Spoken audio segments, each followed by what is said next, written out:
All right.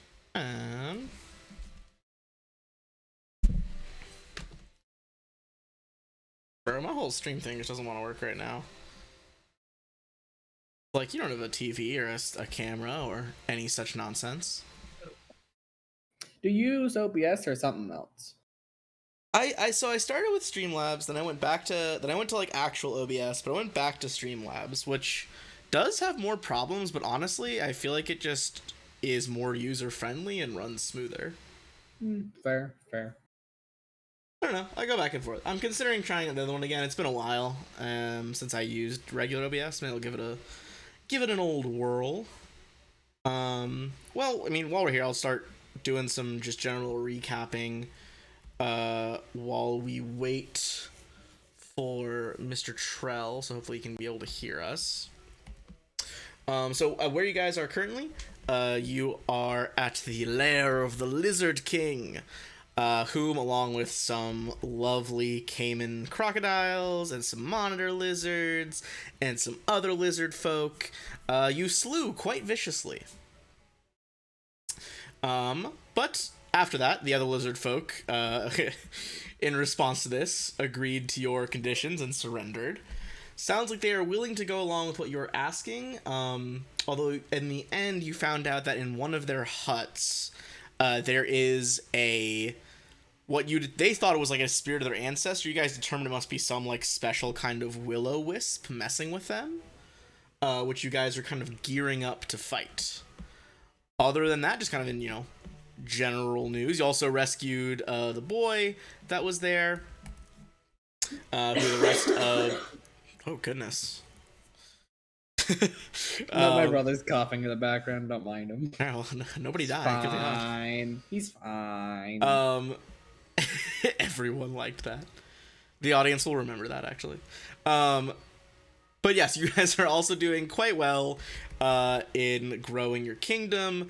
You made friends with a lovely water spirit. You made friends with a woman who everyone thought was a witch and child-eating monster, who you guys determined is to be a kind of unlucky sorcerer with a scarecrow friend.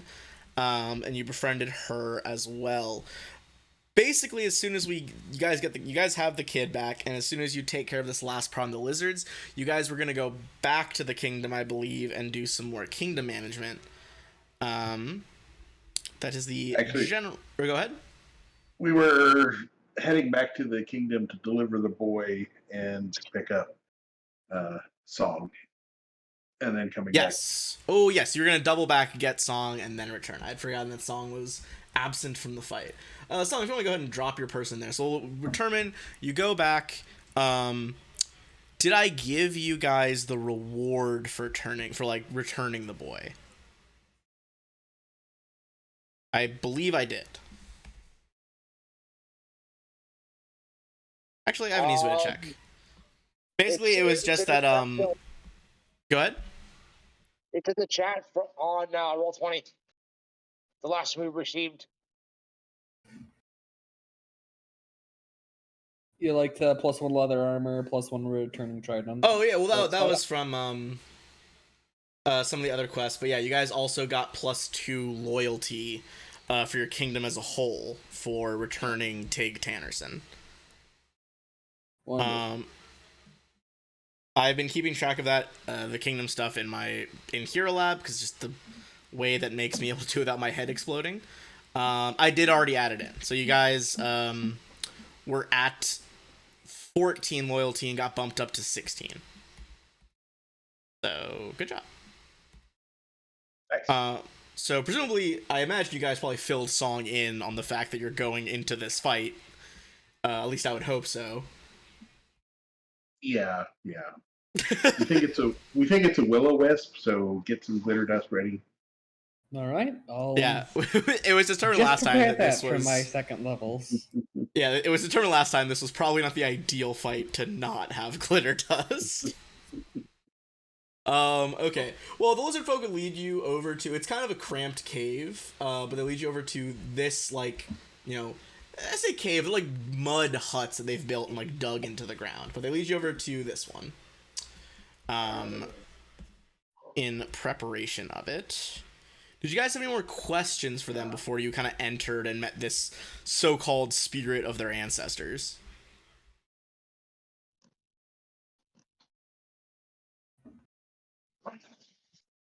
You know, Alright. I'm not the ask lots of questions type. I am going to use my divine bond and put seeking. Ooh, okay.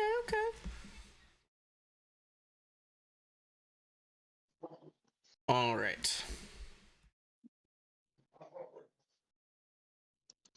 And let's drag that I on. will also prepare by casting Mage Armor on myself and summoning monster and summoning an alligator.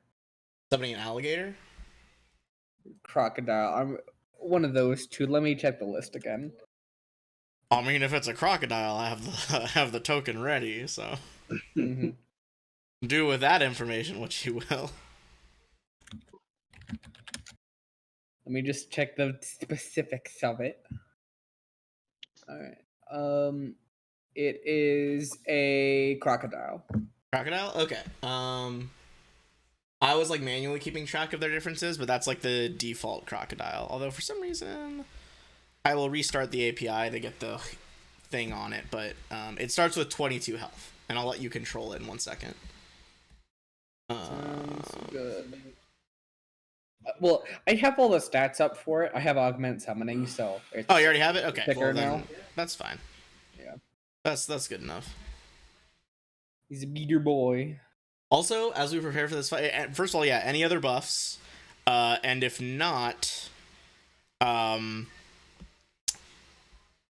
anyone else see that Roll20 is more pink before you get into a game, or am I losing my mind? No, you're right. Completely. Like they changed their UI and stuff, and it's like more pink now. Okay, I thought I was going crazy. Well, because like I literally, as one might imagine, am on Roll20 a lot, and I feel like it wasn't this way yesterday. So I was a little confused as to what was happening.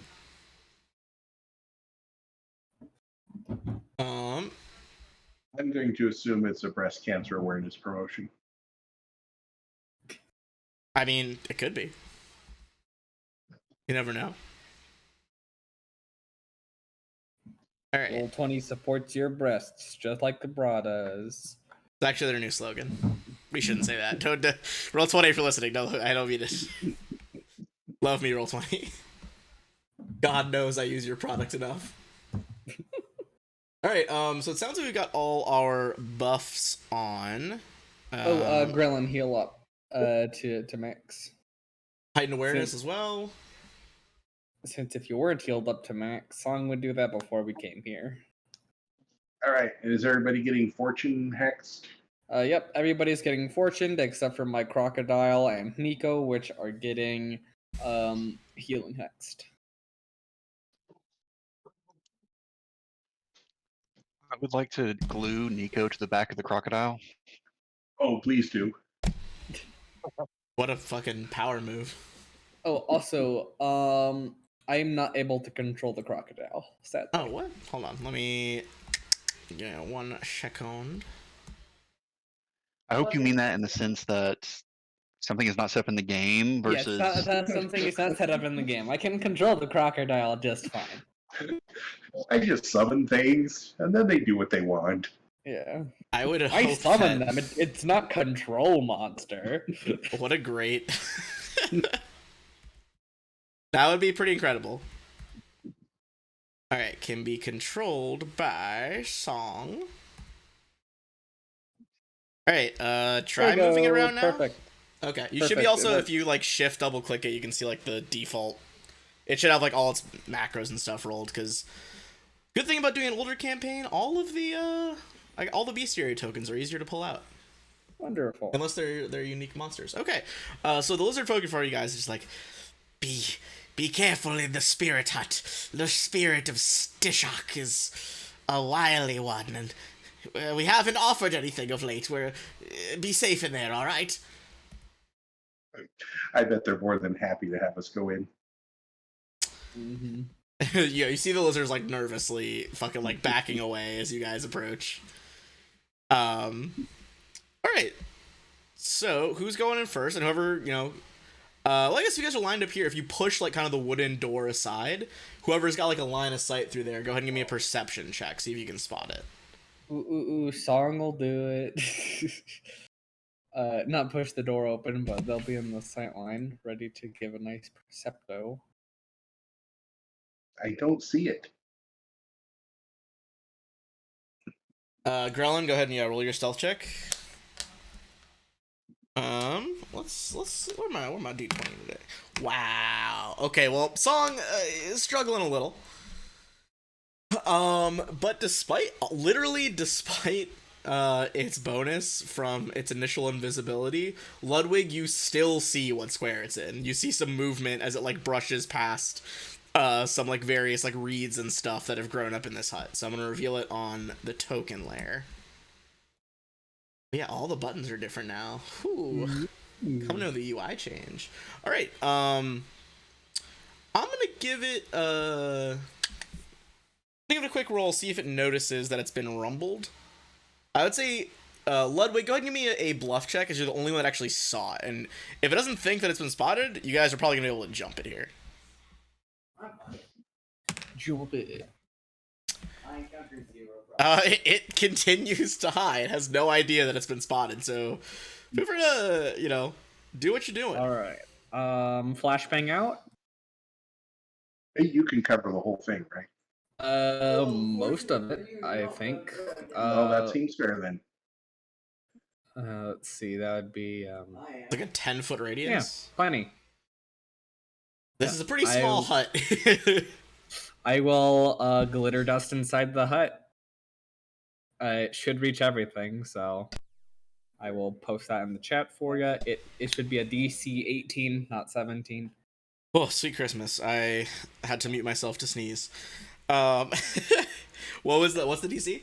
It's 18 now? DC 18 will get is. Oh boy. It's slightly better than normal Will-O-Wisp, but as you found out last time they jumped you, they're not the best at will saves. Which doesn't make sense. They're called Will-O-Wisps. Boo. 18. it fails at a 16. So yeah, everyone can see. I want to put a fun little. Make sure we get a dot so we know that it is now glittered. It reels in confusion at this. Can Will-O-Wisp be blinded? I guess so. Unless it says they're immune to it on their sheet, they should be able to be blinded.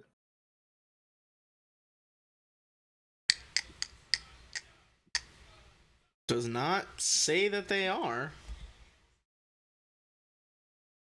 Even though this is an advanced one. Well, now that it's revealed, you guys kind of see that, like, instead of the usual skull, this one looks more like a elongated lizard folk skull with the sharper teeth, kind of picked out in green fire. As he I would say since he's revealed there, anyone who's got line of sight through the door could probably take a reaction here. Doing that, so probably Avon, Trell, you probably got a beat on that. If you guys both want to do a thing, and then we'll roll into initiative, and I'll clear the order while you guys decide what you're doing. Oh, We'll destroy it. Brutal shot. Does have a It little is more evil, health. right? Yeah. Spoiler, it's evil. Yeah. No, you were right to assume, my friend. Okay, so let's see. Did 22. Pretty much completely negating the bonus health it had as an advanced Will-O-Wisp.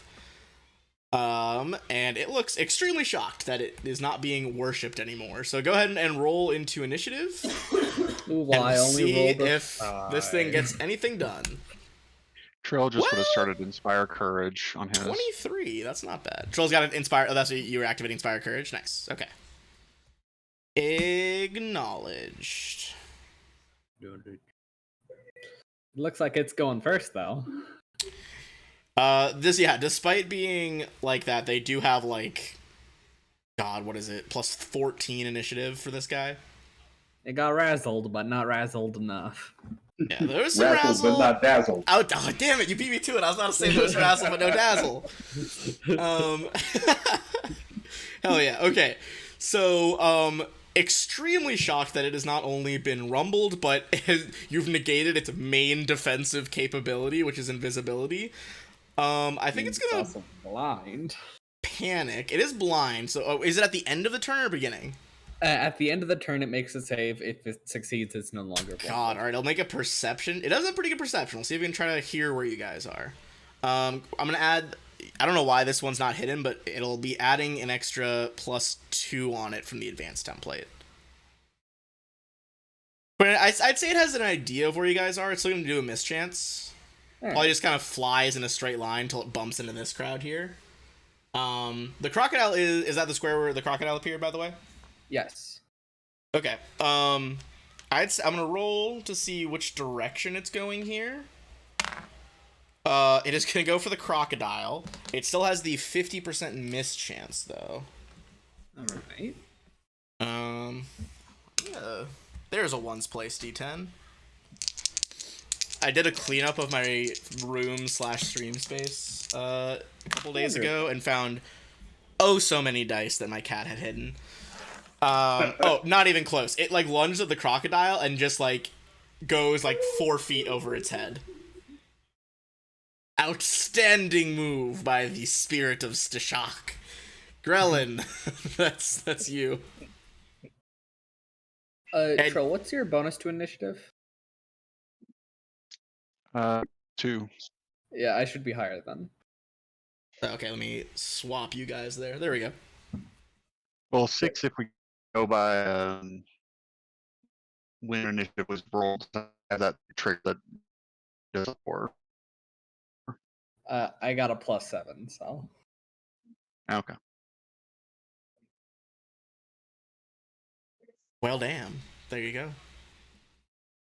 Quill day. Grellin's gonna do a stabbing. All right. Go ahead and make that stabberoonie. It is blind, so like automatic sneak attack here. Well, I spoke too soon. Don't hit it. Rolling that one on both of your things. You go with like a little, getting a little cocky as you flourish the rapier against a blind creature that you've already jumped. Oh, fortune. All right, go ahead.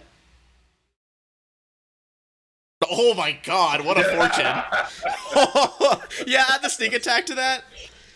What a recovery. The like mistish magic of song kind of flows around you. You get a little cocky, you're like, wait, no, pull it back together, and then just stab straight through the back of this floating lizard skull for 19. Yeah, he's bloodied. Pretty quickly before he's done anything. Good 21. God. Sick. All right. The crocodile. 21. Yes, thank you. I thought you were saying the 21 for the crit. I was like, that doesn't crit in this version, does it? But you meant the extra. Got it. Yeah. Yeah. The crocodile is going to as a swift action smite evil. Oh, it's a celestial crocodile, isn't it? God damn it. Well, I gotta choose celestial and or fiendish, and I'm pretty sure will-o-wisps aren't good. I don't know what you guys keep making that assumption. Maybe he's a good boy. Maybe, I don't know. Anyways, yeah, gonna try and fight him. Alright, so that's a nice. All right, well, it's the smite. Inspire Courage gives a +2, right? +2 to hit, +2 damage. +2 to hit, +2 damage. All right, I'm guessing a 23 hits the skull. Yeah, believe it or not, that'll do. All right, so that's. He only takes the sacrifice. That's a nice 18 damage. You guys see a little lovely halo appear over the crocodile as its teeth start to glow, and then it just eats the flaming skull. The skull goes out. There's a little burp, and a little bit of like green smoke puffs out, and we're out of combat. Kindred spirit. Truly, what an easier combat with glitter dust. Holy hell. Okay, well, that would be a pretty chunk of XP, but we are doing milestone. But that is, as always, another thing, off the list. The crocodile then warps out of existence. It only lasts for about 30 seconds. It looks like it has a very, satisfied smirk as it goes. It leaves to a round of thunderous The lizard applause. folk worship the crocodile. The crocodile's the new god of the River Kingdoms, honestly. Okay, you guys turn around and the one lizard folk that led you guys over there is just like slack-jawed. We thought that it was a powerful spirit of our ancestors. We've been heaping gifts upon it. What else have we been lied to about? As he says, you see gestures in the hut. There's a bunch of just like loot on the floor that they've been giving to this will-o-wisp, which objectively, like, out of game, hilarious, because the will-o-wisp does not give a fuck. It only is here to feed on their fear. Well, you weren't lied to. It was quite strong. It's just that we're stronger. I pat him on the shoulder and tell him it'll be okay. So, who's going to be in charge now here? I suppose that would be me. All right. So, anyway, I'm the Baron. If you have any problems, you send note to the castle. We'll pretty much leave you alone. No more eating people. Got it? Yep. Okay. No more eating. No more eating the people. Right. Any questions? What's a castle look like? Ben, can you sketch that for him? Can I do what? I'm Ben the asking Bandit. our scribe to sketch Oh, him. I thought I thought you meant Beals. Are you asking like me to go get a notepad or like what's the move here? Yeah, he sketches like, you know what? I'm gonna make just a flat D20 on this. Let's fucking see. Yeah. Let's see his profession Honestly? painter check. Not bad, not bad. The brickwork's a little sloppy, but he gets the gist in there. Ah, a great stone house. Excellent. Bingo. All right. You guys be good. It looks like, well, you slew the evil spirit. Will you take its belongings? Oh, I assume Grelin had already picked the good stuff out by now. You look over and Grellin's like got a handful of stuff. I will say no need to make checks. He just kind of explains what everything is. So I'm just gonna put the full list on Roll20 really quick. So you got Masterwork, Cold Iron Long Spear, a Tree Feather Token, Ring of Swimming, a bunch of animal skins worth 100 GP, citrines, like gemstones, then 119 GP, and like various coins. The token, for if anyone doesn't know, it just lets you become a great oak tree. Or sorry, it causes a great oak tree to spring into being. The oak tree is 5 feet wide, trunk, 60-foot tall trunk, and then the top leafy area is 40 feet in diameter. All Yoink 5, nobody minds it. Whoever made that item was like, this is a shenanigans item. 100%. Yeah. I love feather tokens so much. They're like my favorite brand of magic items in D&D. For sure. I've been looking I'm looking into how to get a copy of it, but I've been looking into the 2e version if we do make the switch. One of my favorite things about 2e is like you don't need buff items anymore.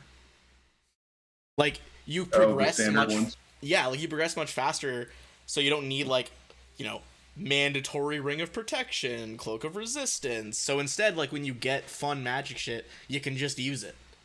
Oh, speaking of, I need to equip my Headband of Intelligence. Probably smart instead of if it's just in your bag. Yeah. All right. If there's nothing left to say to Lizard Folk, I'll bring us back to the overworld map. Oh, your horse is it would be a little bit farther. So yeah, Guys are my in this section. DC should be 19 for glitter dust, not 18 now. Oh, sweet Christmas. We need a large import of goggles. So it's not Yep, quite I a think- town, but I'm gonna put a little camp icon on that square so you guys know that's where the lizard folk are. The wizard folk. Not the wizard folk. We've grown up since kids, reading our books of ancient arcanic lore. Alright, I think you guys, if you rode there, you went and got song, rode back and finished it off. You still got some time, you still have some time left in the day. Let's see, so you went through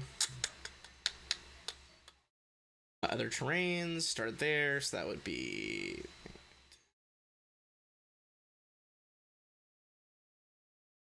It'll probably take you about a day. You probably would need to rest here, unless you guys want to go through the night.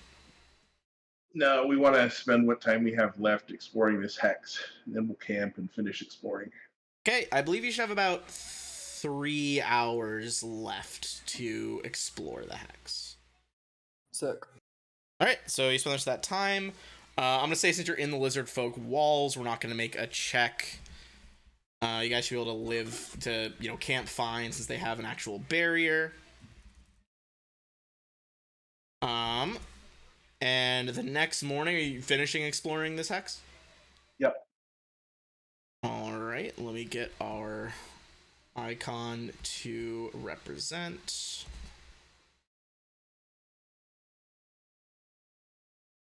Alright, so we have one more hex completely explored. That would give you a couple hours still in the evening and travel.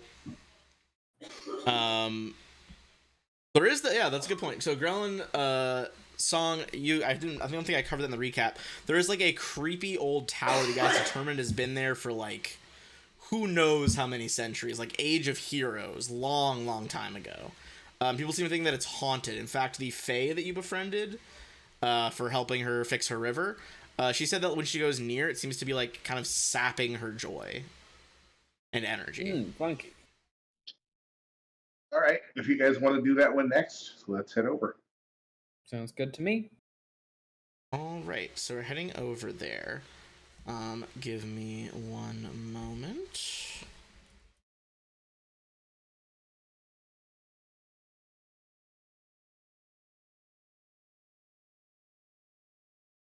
The Naiads friends? What's up? The Naiads friends might be there. If I'm reading Grelin's. She said that like when she was over there, it like made her feel bad. She didn't say her friends like hang out there.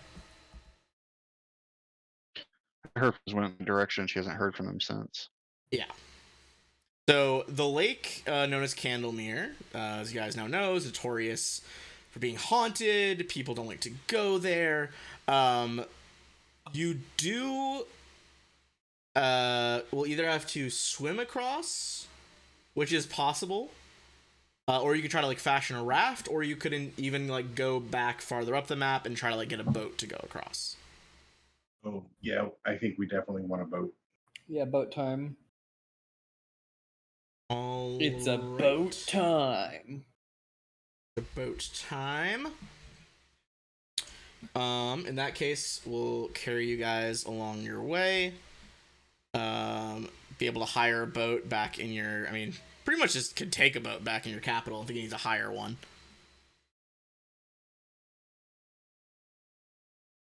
So you guys can have a safe night sleeping in your castle. And then you'd be able to...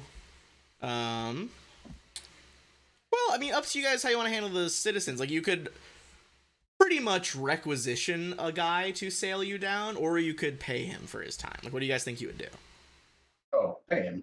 Yeah. Come on. Abadar. Okay. The captain of your small ship would basically tell you, he's like, probably like he's like, I don't love going there. Perhaps a gold piece there and a gold piece back.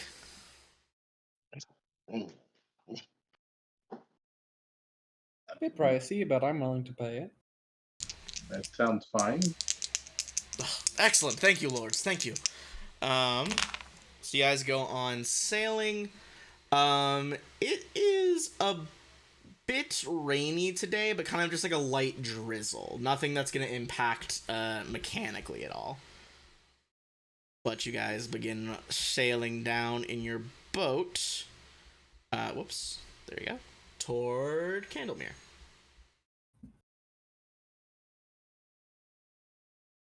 All right. As you guys first pull, it kind of like runs the ship aground a little bit as it tilts to the side, as this boat is meant to. You guys are able to disembark. Go ahead and give me perception checks as you first make it to the island.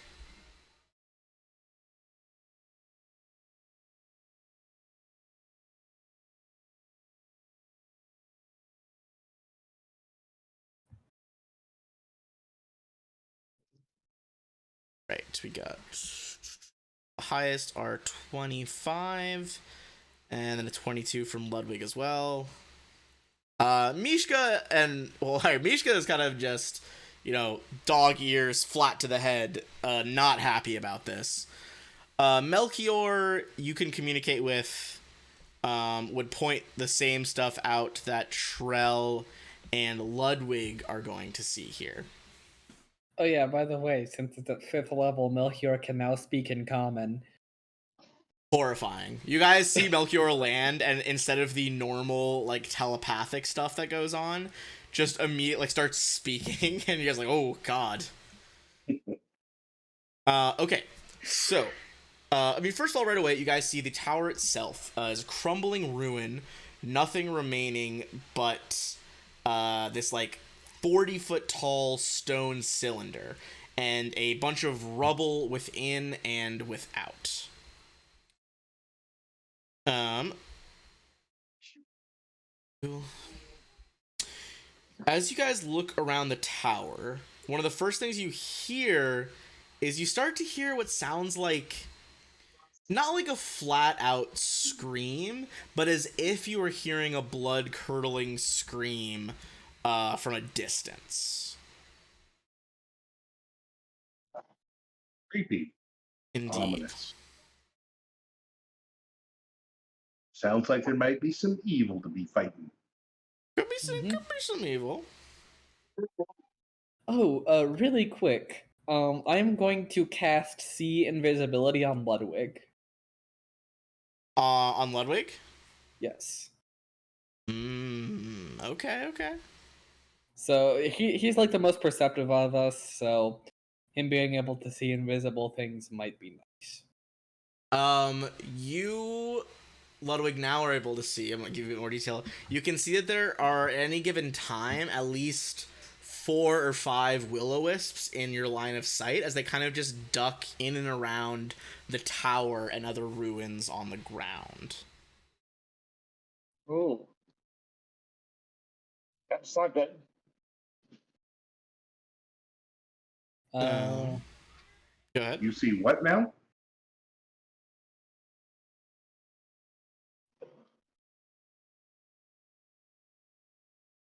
Ludwig? Ludwig? Oh, can you guys hear me or no? Yep. A little bit. You've been cutting out. Yeah, it cut How out a about little bit there. Is that better? Yes. Yeah. That seems a bit better. Okay. That's not good. We got about 4 or 5 will-o-wisps around here. Certainly not. That's, I don't know. Is that normal behavior for will-o-wisps? To hang out Um, with no each idea. other? I would say give me an Arcana check. See if you know a bit more about them. Use Got it, investigative bestie. mind. Song and Trell, both of you would know that this is an unusual behavior. It's still kind of daytime right now, so they like to stay hidden, usually in buildings that are like caves, places like that. But it's pretty common for them to linger around ruins like this, specifically so that when people come by, they can feed on their fear. Which would appear to be the situation that's kind of going on right now. There's some kind of like overlord for Willow because we've been being them a lot. An overlord of will-o-wisps? Yeah, is there something that controls them or some kind of Other leader? more powerful spirits sometimes can. Nothing in this area. You know, it could relate. You guys didn't get that note last time about the evil god Yog Sothoth. You know that they are kind of a creature of his. Well, that doesn't sound good to me. I mean, how bad can it be if will-o-wisps are like all he has? From what I've heard, that could be pretty bad. Anyway, do we want to deal with these guys or continue on? If possible, I'd like to sneak past them, but Yeah, you can try to sneak past them and get to the tower. This part, it is a little bit of theater of the mind at the moment, so just so you guys know. But yeah, I'd say give me a stealth check if you want to sneak by them and get a bit closer look at the tower here. I will send Melchior ahead. Because, goddamn. Okay. As Melchior kind of swoops in here, he's gonna be able to spot Grellin. You can follow behind as well. It seems like they haven't spotted you on a 22 either. Spots more like farther writings that this time seem to reference Yog Sothoth in common as well. It seems that a cult perhaps was using this site as a center of worship, but has since abandoned it. As Melchior and Grellin, as you guys like get within the tower's kind of shadow, go ahead and give me will saves. How willful is my bird? Not very.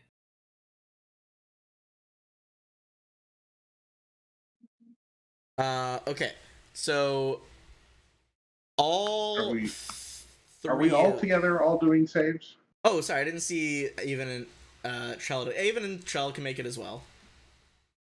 Okay, everyone. It's not super strong, but everyone is shaken currently while you're within the kind of close distance of the tower.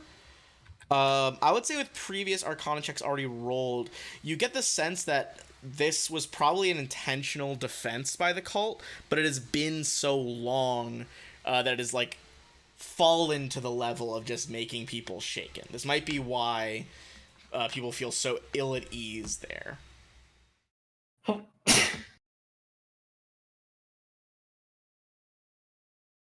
right.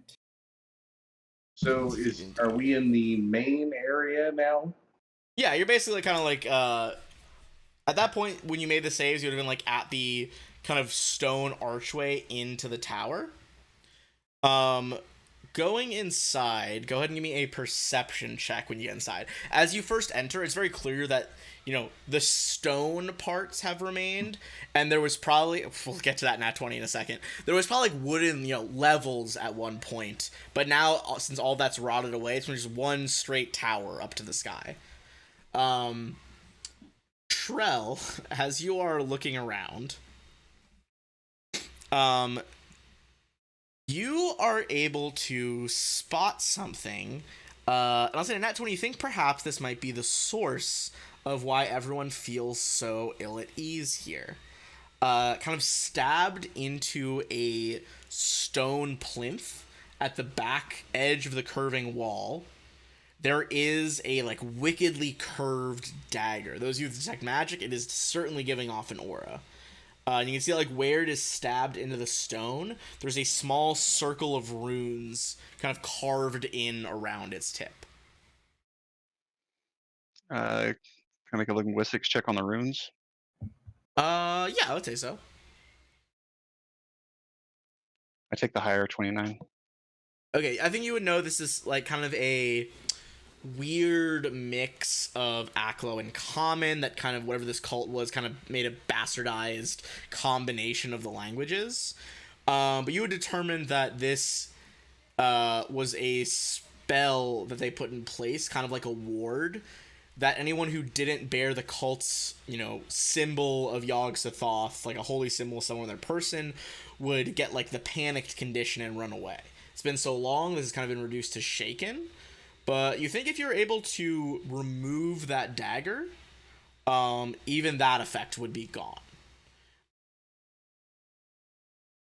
Give me a spellcraft check on the dagger, if anyone would like to identify it. Yes, please.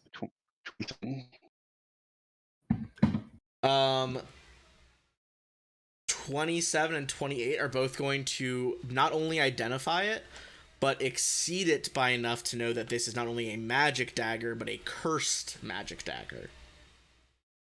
So mechanically, this is a +1 human bane dagger. Anytime you are able to kill a human with a coup de grace, it will go up to being a +2 human bane dagger for 24 hours. However, if someone who is not of as much chaotic spirit as Yog-Sothoth and his followers wields it, they will gain a negative level. So basically, if you are not some kind of chaotic, it'll give you a negative level while you use it. Neat. I think Ellen's chaotic. Grillin, what's your alignment? He do be chaotic sometimes. You do be chaotic. What was your original line? I think it was a chaotic something, right? Chaotic neutral. Yeah. You'd be able to wield it without ill effect. And I'd say, like, on a not, mechanical level, I think, Grillin, as you guys identify it. Oh, sorry, go ahead. Grillin, only you can pull the dagger from the stone. And free the curse place. I mean, like, I could as well, but I guess it would depend on how it's often. just us tieflings here. How often either tiefling is coup de gracing people. Well, I mean, Grillin is the one who uses daggers all the time. Sure. So, Grellin, do you retrieve the dagger? sure. All right.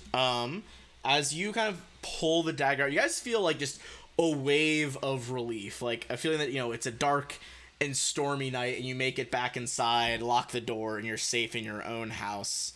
And all the feelings, all these misgivings, go away on the island. Since you guys are able to sneak by them, you do not have to engage them. As you do that, it seems like this remnant of cult magic was keeping the will-o-wisps here. And as you do this, you guys look up, or at least, I believe it was Ludwig had seen invisibility, right, Song? Mm-hmm. Ludwig, you can see that, like, all the will-o-wisps kind of, like, gather for a look down the tower from above, and then all just kind of disperse out into the lands. Well, I guess that was easier than I was expecting. Yeah, certainly. Yeah, so, like, it triggers them leaving if you can do that, and they did not do well enough to spot you guys sneaking in. Wonderful. Well, I good guess job, to be fair, everybody. you guys just killed a Willis anyway, so, no point fighting another couple. You guys get the gist. Flashbang them, have a crocodile eat them, Say a song and dance every time. But yeah, so mechanically, if you guys ever want to claim and settle this hex, the presence of this, like, extremely well built, stone that stood the test of perhaps eons, that'll give you a either free monolith, a ruined caster's tower, or a free watchtower. Well, it seems like a good place for a watchtower, Mm-hmm. since a lot of the shipping will be coming past here. Oh yeah, you know, like a lot of shipping's gonna come through the rivers over here. All right. Well, we should probably finish exploring this hex. All right. Mr. Boatman, boat me a man, boat, boat, boat, boat. He kind of just stays on the boat. He'll probably sail you guys like around the edge of the lake, so you can do like a circuit of the whole hex. Would you guys want to? He asks, he's like, I can sail you back tonight, but we'd be sailing in, you know, under the starlight and the moonlight. Would you prefer to make camp on land or on the boat?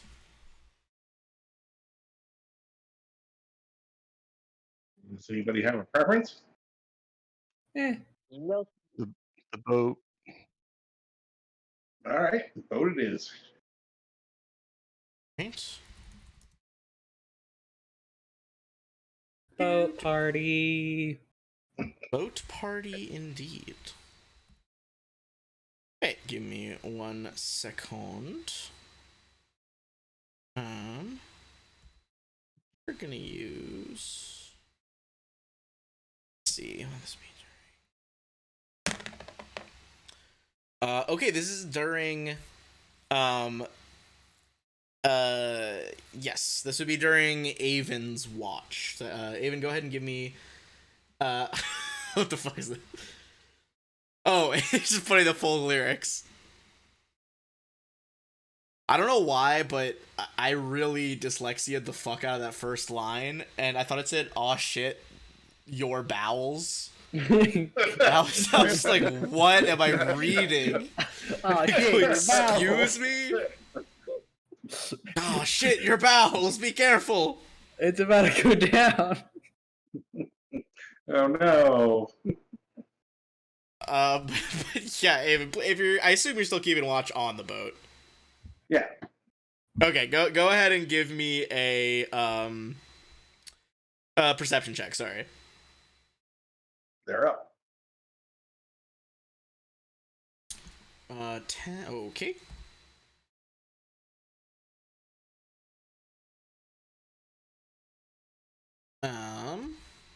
Can't find a sailing token that I was looking for, but I'm gonna bring us over to. We're gonna use the Nettle Crossing map again because it's an easy river one to use. If you guys want to go ahead and drop your tokens onto the boat. On the boat. I'm on a boat and it's going fast and Committing crimes. Being attacked by will-o-wisps, aren't we? God, I am like about to roll for it, and that would be the fucking best thing ever. If it was just fucking will-o-wisps again. We're always going to be attacked by will-o-wisps. We have no escape from the will-o-wisps. This campaign is just all will-o-wisps. It's always has been.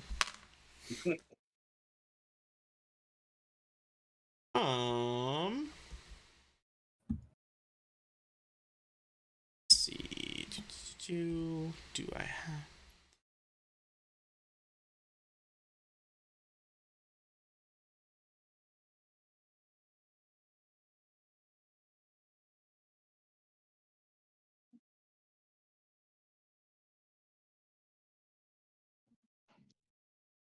Oh goodness, doesn't want to give you the picture. All right,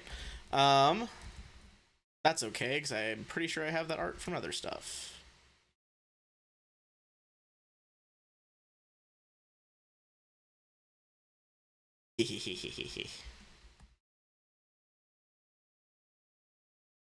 All right, did have it from other stuff. God, I play so much Pathfinder. I want to make it bigger for a second so you can see it. But it's actually large sized. But this thing begins to slime its way up out of the water. Seems to be kind of construed of almost just like thicker river water and like blubber. Yeah. Everybody up! We're being attacked. It miraculously does not have just any stealth, so you were able to see it. It is going to be spotted from about right here. And I'm actually going to give it an aura really quick because I want to see if any of you are close enough from the get-go. Not yet. Okay. Alrighty. I'm going to clear out our initiative because we fought on this map before. Go ahead and roll in. I'll add the monster. And then on anyone's turn, if they would like to, this would be a dungeoneering check to identify it. You guys ready for this killer initiative? Yes. A nice fat 0. Actually, -6, so you thought. Also, Grelin, you're no longer shaken, buddy. We're fine. Oh yeah, you're not shaking anymore. You're good. It's been when the dagger got pulled out, that went away. Hey, you don't know his dreams. Doesn't Wait, have wakes eyes up like from a blind really man that bad has dream. eyes. All right. Well, per the use, you guys were able to be like woken up and gotten this, so we're kind of just going into straight combat. So Song, go ahead. I do not have knowledge dungeoneering. Does it have eyes? Can I see peepers? It does have peepers, yes. Not for long. All right. I'm going to cast glitter dust on it. DC 19 will save.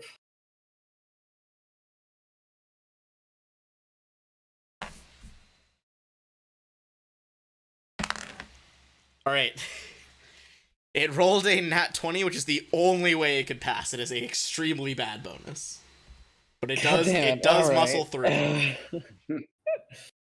You do see that its eyes are kind of like ambiently drifting around its body. It doesn't look great. All right. Quick on the draw with the mute with that sneeze. That wasn't a good Well, sentence.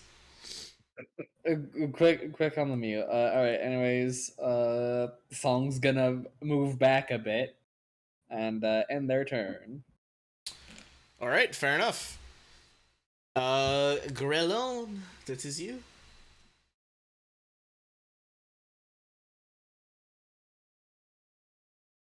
Gremlin will be stupid / smart and Oh, stupid / smart. Interesting. he Stuart. will throw a dagger at the swat. Okay, go for it. Very stupid / smart. I mean, yeah, it hits. Rolling these fucking nat 20s today. All right, that is not gonna do sneak attack, but does take the 4.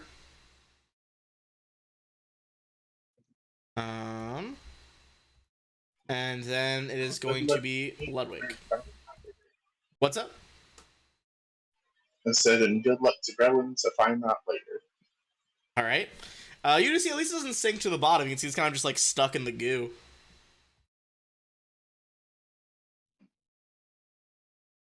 All right, Ludwig. Ludwig, we're gonna wait till it comes closer to the boat.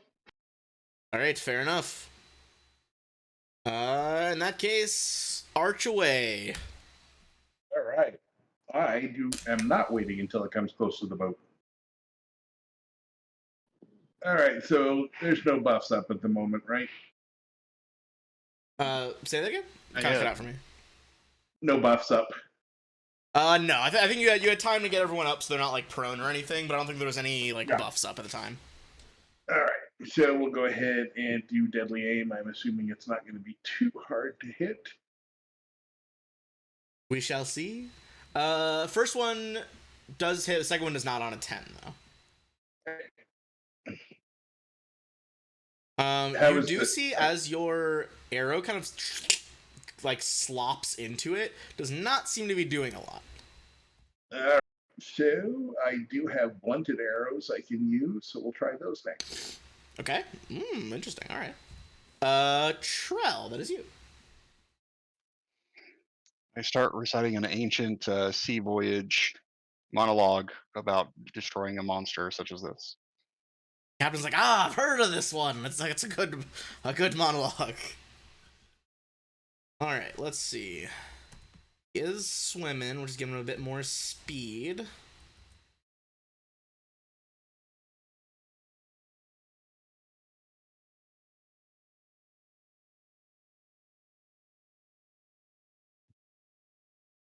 Kind of slime his way over here. This will provoke from you, Grellin. 17. That is gonna be just enough. Trell, you know this is what is called a globster. Like a lobster, but if it was a glob. This grotesque mass of blubber and rancid flesh piles up hideously upon itself, opening a vast maw filled with teeth. You would know that this is indeed a type of aquatic ooze. They're usually made up like kind of a living collection of half-digested parts from other large creatures in the area. In this case, it's a lot of like, you know, big river fish, other like river monsters kind of conglomerated into one. For a long time, people thought they were undead because of their like aura of like decay and grossness, and in fact, as it reaches the boat, that is going to be Grellin, Nico, and Ludwig. I need you three to make a fortitude save. And 20 does hit, by the way, but not seem to be doing a lot. Okay, everyone is good except for Ludwig. Ludwig, as this like gross stench of like rotten seafood washes over you, you are going to be nauseated for 1 round. Cool. All right, but yeah, as it goes on as that, it is going to make 1 melee attack. This is going to be on Grellin. That is going to be a 21 to hit.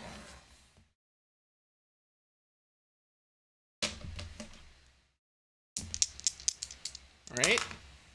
You're going to take 17 damage, and what is your CMD? That's probably not going to do it. 17. 17? Oh, whoa, it was close, but it does not pull it off. You can tell it's like the big mass of slime that like slams into you, tries to kind of like absorb you into the body, but has not managed to do it. That is about all it can do right now. So yeah, it does that 17 damage to you, and we're back to the top. Oh, actually, sorry, Nico was... I didn't realize Nico was added later, so we can... if you want to do Nico's last turn, I guess he would have probably readied an action anyway, because he's not within range. Couldn't jump off the boat. Yeah, okay. Alright, Song, go ahead. Aren't I going with Alrighty. Nico? Oh, sorry, go ahead. Aren't I talking with Nico? Well, because he would have gone before the slime reached the boat. So do you think he would have like jumped in the water, or like would he have stayed back? No. Okay, yeah, sorry. Okay, yeah. I figured he probably wouldn't have gone in there. Song, that is you. Do I think this thing will be affected by fire? Probably not. I would say, you know, assuming Trell shouted it out, it's actually more resistant to cold and electricity. Alright.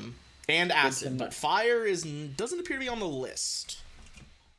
Alright.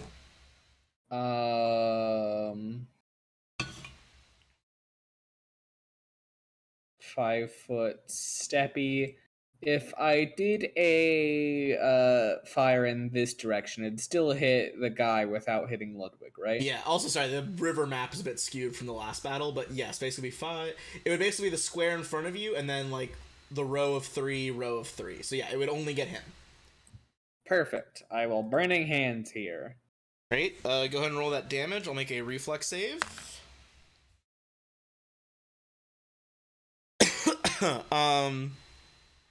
Your save is 17?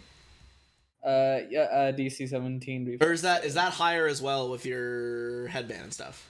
And that is with headband. I only have spell focus conjuration, so Gotcha. Okay. He still fails. His reflex save is -3. So. all right, 9 fire damage. Alrighty. Doesn't seem to do extra damage, but it is not being reduced in any way. As you guys, unfortunately, everyone gets a good whiff of just like burning river trash as the full foam rolls over him. All right, that is Song's turn. Alright, Grellmeister.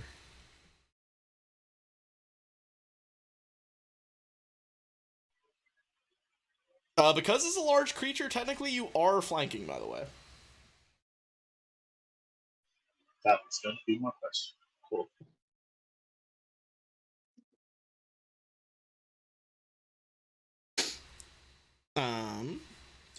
But I mean, I guess Trell would call you. You would know that it's an ooze, so sneak attack's not really an option. Big blobs don't have a lot of vital organs to stab. That does hit though. But with only 2 damage, it looks like it is not being affected very much. 4. All right, or 4 damage. Yes, still so. Ludwig, you are nauseated for the round. You can still take a movement if you would like, but it would provoke if you backed up. Well, you can 5-foot step. Just gonna stay there. All right. In that case, back to Avon, and you are buffed up by Trell now. Got it. Okay, so I've swapped to blunt arrows. They do bludgeoning damage. Right. Oof. And Unfortunate on the first one, but the second one does hit with their bludgeoning out, right? Yep.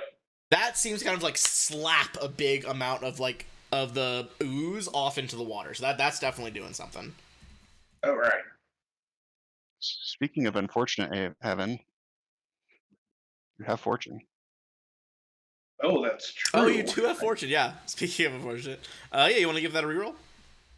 Yep. All All right. right, so just look at the top one on here. That will work then. Okay.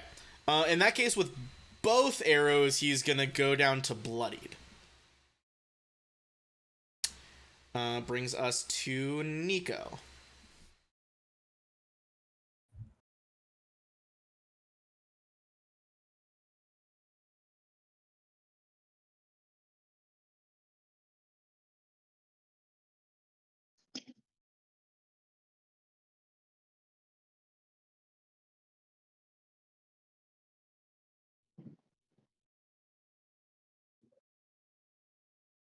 Nico, the wolf.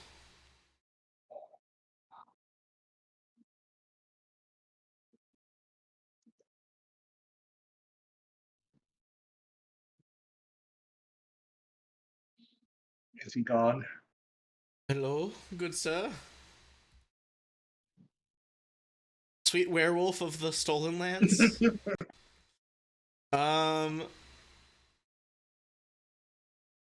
I don't see his bubble lighting up, so I don't know. Oh, sorry, yep. Oh, there we go. We'll attack. All right, yeah, go ahead with Nico. I believe bite is just like all the damage types. Yep. That will miss though. Doesn't seem like by a lot. These things doesn't have a really high AC, but there's not quite enough. So then it'll double back to Trell. Would the 10 have hit it? 10, it's like 10's very close, but not quite. Okay. Come over here and swing with the book. So miss close. with the You kind of like there's like a wet there's like slap the side of the book there. Oh, you fortunate it? Yeah, that'll do it. So let's see, another 6 bludgeoning. You really seem to be kind of like the piercing was doing, but as the bludgeoning hits it, you're kind of just like smacking big chunks of the goo off into the river, which is like quickly carried away by the current. All right, that is back to the Globster. Now that you are, well, actually, Song, you entered as well. So Trell and Song, go ahead and make a Fortitude save. You're within 10 inches of it now. 10 feet, 10 sorry. inches. Look, I've been playing a lot. I played a full Warhammer tournament on Saturday, like for 8 Yeah, hours. that's fair. How'd you Really do? melted my brain. I did pretty. I like on it. So it was a tag team tournament, right? And first of all, our team won best theme, so we got some of the prize money. And then overall, we got 7 out of 13, so I was pretty pleased. Dang, not bad. Yeah, the final match was weird because they tabled us and like killed our entire army. But it was such a high-scoring match that even though we won, the fact that we got so many, or even though we lost, the fact that we got so many points bumped us up from like 10th to 7th. Wow. Yeah. They basically, the final army just had, I won't go too much into it, but they just had like these big tanks that were super long range, super hard hitting, and we just had like nothing that was good at countering them, and they just gradually just shot us to pieces. Mm-hmm. Alright. But let's give the globs a turn. So Trell, you're gonna be nauseated for 1 round, Song is not though. Hooray. Who's looking like a tasty snack for the Globster? Grell was a bit pokey. Grell was a bit pokey and didn't get eaten. So I think this time it's gonna go in for Ludwig. Ooh, that was not a very good roll though. That is gonna be 16. I don't believe does it. Yep. Oh, that'll do it. Oh, Okay. it does. All right. Let's see. Oh, sorry. No. I'm not bear form. Nope. Sorry. So it doesn't do it, right? Okay, yeah. In bear form, it'd definitely be a hit, but yeah, I think you're good. Yeah. You managed to kind of, catch it on the wooden shield and push away this, like, big pseudopod of river slime. And it really can't do any of its special shenanigans without grappling any of you guys, so that's gonna be its turn. So back to Song, who survived the fortitude save. Wonderful. Well, last glitter dust use of the day. Let's try again. Don't get another nat 20 or I'm gonna kick you.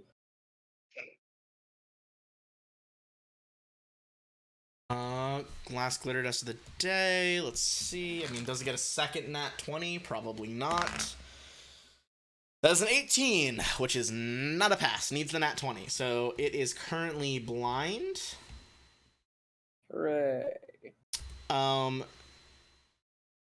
right, so we'll put the little eye on it. Anything else on your turn? I don't want to be stanked anymore, so I'm gonna step back. Fair enough. It is quite stanky. Grelon?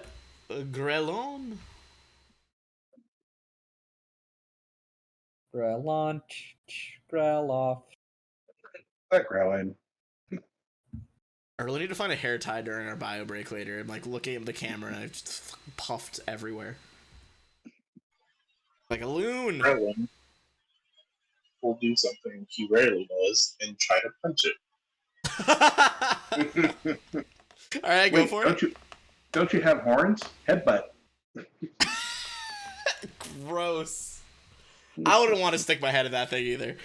That does hit, and you kind of like fist. You don't really fling it into the water, but you like pull the fist back, and there's a bunch of goo stuck to it, and like a hole left in the creature.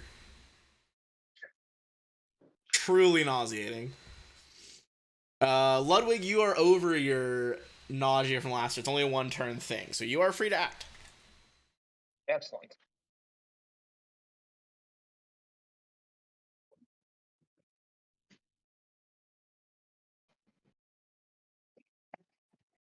Right? Whoa. Stepping up with a big old baseball swing. Dealing 12 damage. The thing is barely alive. Boom! A giant glob just goes sailing into the night, and you hear a pa-thump splash in the river from farther down. Alright. Aiden. Alright, let's see if we can't finish this thing off. Pretty much it's just do you hit it. Yeah, you're good. The final two, you kind of like two almost like back to back, just very quick firing. The arrows hit center mass, and whatever like core of slightly more gelatinized goo gets pushed out, and the whole thing kind of just slimes into the water, and it is defeated. No. It explodes and covers the people standing next to it with Oh, you want to? Well, let's Lots of see. goo. It actually does have a specific ability here. Goo explosion. It doesn't do that, but as it bursts apart, I am going to need everyone on the boat to make the fortitude save as just like this pure stench of decomposition. Fail, fail, fail, fail, fail. I'm gonna roll for the boat. Boat captain fails. Ludwig, you look around, it's just everyone else on the boat just like just retching as this creature dies. Oh, that was so disgusting. Drifts behind you guys as the boat carries on. All right. After that, though, you guys are able to successfully complete your night's rest. So you would be able to make it pretty quickly the next day. Boat travels pretty fast. Probably around afternoon, make it to your kingdom. Hooray. All right. Well, then I think we should take a little bit of well-deserved rest, and then deal with the kingdom running. The minutia of kingdom running. I mean, I shouldn't have to do much because I've delegated. Yeah, delegating. Fair enough. All right. Sorry, I got a frog in my throat. Just pulling up our phase flow so I can refresh myself because there's so many things. All right. I'm actually just gonna put the Hero Lab over on the side so stream can kind of see it here. All right. So we are going to go into some kingdom management here. Beginning the new upkeep, we are going to need a stability check. Unrest is at 0 right now. You guys have been pretty on top of things in the kingdom. So basically, this is going to be a d20 plus your stability, so d20 plus 16. Is this one I roll? This will be one that you roll. Yeah, this is versus your current control DC is 24. So, yeah, you're fine. So, normally that would subtract an unrest because you succeeded by enough, but you're at 0 already, and you can't go to negative unrest, unfortunately. All right.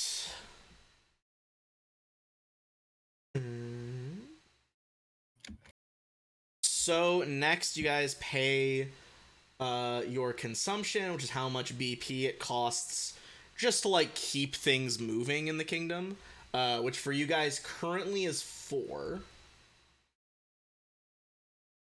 So move some BP there. You guys aren't doing any magic production. No negative things affecting you currently. Enforcer does not need to reduce unrest. Okay, so you're good on that. So that brings us to the edict phase.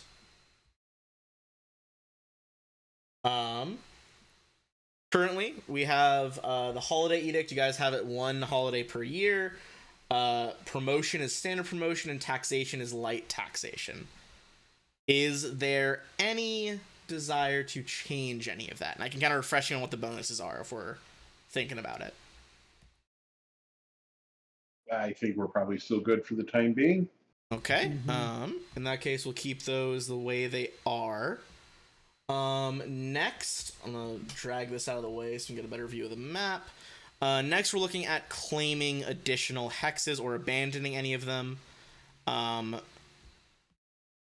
You can claim another hex here. It's got to be adjacent. Are any hexes over here looking like we want them? Well, that's a gold mine that we want to get to, right? Correct. That is where the gold mine is. You have control of the silver mine already. Yeah. So what do you say if we go there? Are there any bonuses for rivers? Any bonuses for what? River hexes?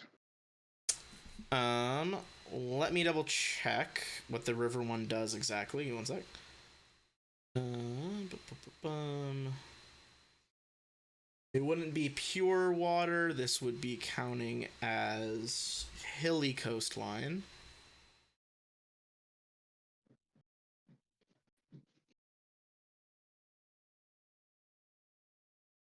All right. Not any like specific bonuses intrinsic to the river, but it would give you options to build some more like water stuff. Like if you want to do like aqueducts or canals or like fisheries, things like that would be easier there. I think we'll do this one with the lair first. With the lair, okay. So let me edit that. So that would just be straight up hills. Let's add that in.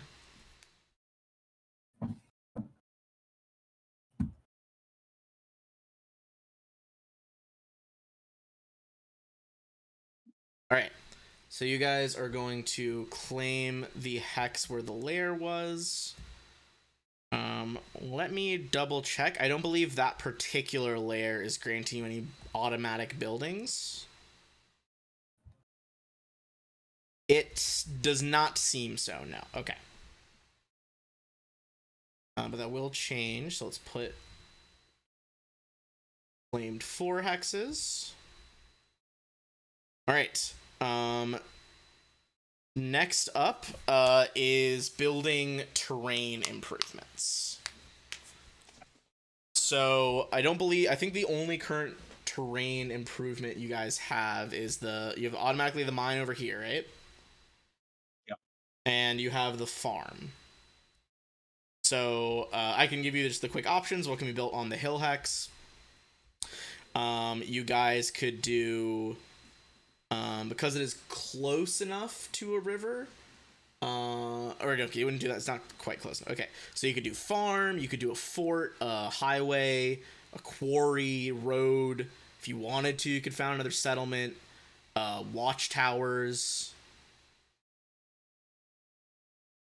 So what do we need for farms? Oh, actually, there is sorry, you do get to add this for free, I believe, because there is a layer that does increase the kind of stability of that one as well. Because they added that in Ultimate Campaign. So since it's a lair, if you did construct a fort or a watchtower, it would basically make that even better. All right. So how many farms do we need? So like 1 per 3 hexes, or Each farm is reducing your consumption by 2 BP. and right now we're at 4. Right now you're at 4. Yeah, you were at 6, but you have 1 farm already. Oh, what do you guys think? Should we put up another farm? I don't see why not. Okay. A regular farm that is going to be 4 BP, which will leave you guys at an even 20. Sound good? Sounds good. All right. I'll put the farm icon on there in just a second then.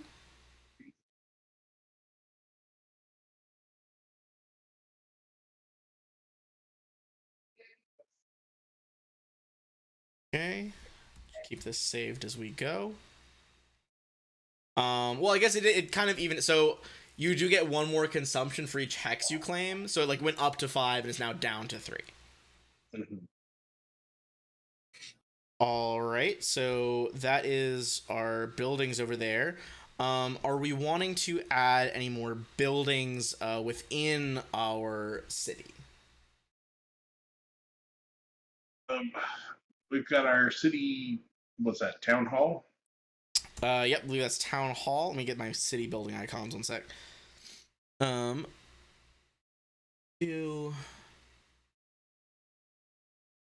You guys are able to get 1 house, and then the big one. I'll double check that I'm not telling you the wrong one. I believe that was like the city hall. Yeah. All right. Do we need more housing,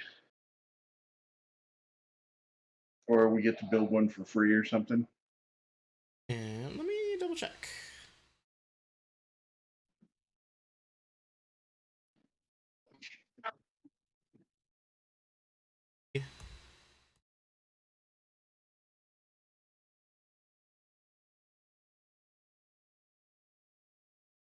So the first one, basically you're able to build that one in addition to the central building, because basically the first house you build during the improvement phase does not count against the total number of buildings you're building. So you could build another house now and something else if you would like. Each house is reducing unrest. Oh, well, we But don't your have any unrest at the is moment. good right now, so. All right. Well, I think walls, Walls. city walls. Walls are good. Righty.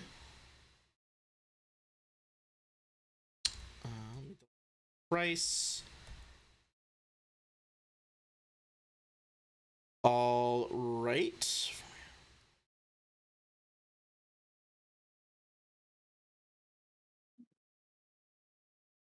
Okay, so since you guys are on the edge of the river, like basically the city wall purchase defends one side of the district.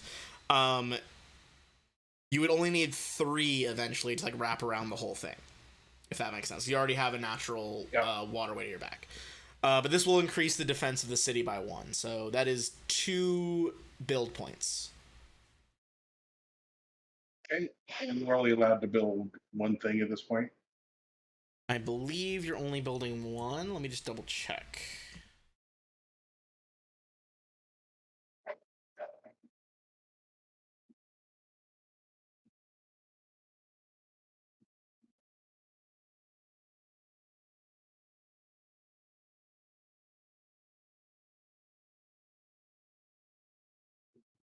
Right, you're improving your settlements.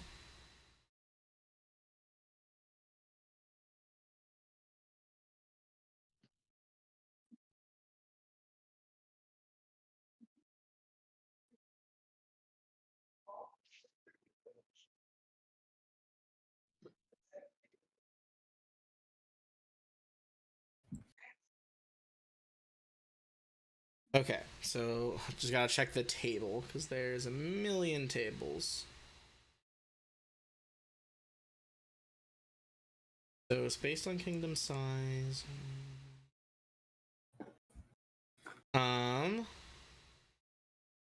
Okay, so currently with your size, you can do 1 new building, 1 hex claim, but you can do 2 terrain improvements. So if you wanted to, you could put something else on one of the hexes you already have. We don't have any. I mean, can we have multiples per hex? I believe so. Because if we can, like, farm it up, that'd be nice. Okay, so sorry, let me just bring us back over to the map.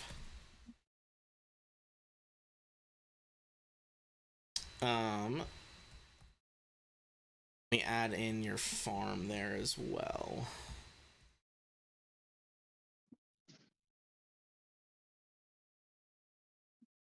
So this hex, whoops, did not mean to do that, is built on a lair. Now has a farm as well.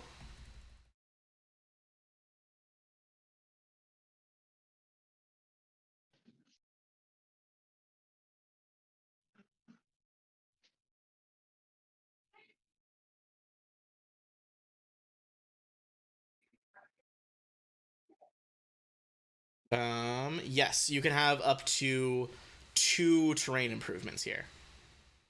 Okay. And can they both be farms if we wanted to? Nothing I'm reading says that they can't be. So yeah, it looks like they can. You want to double Then down let's- on farms? Yeah, but not in the lair hex, and the one just to the Oh, the one. southwest. Gotcha. Okay. Put one on like the other side of the river there. Yeah. Okay, let me edit that hex then and add in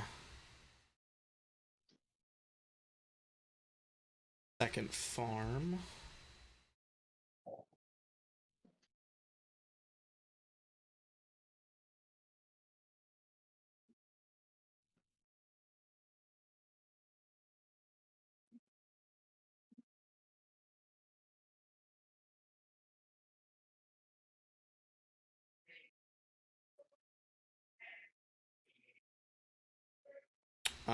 Yeah, I mean, if you want, you can add a fishery.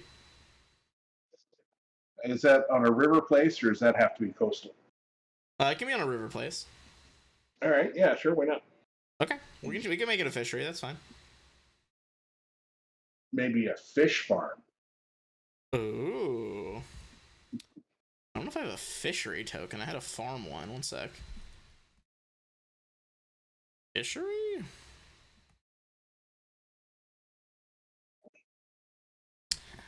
I will find a suitable fishery later.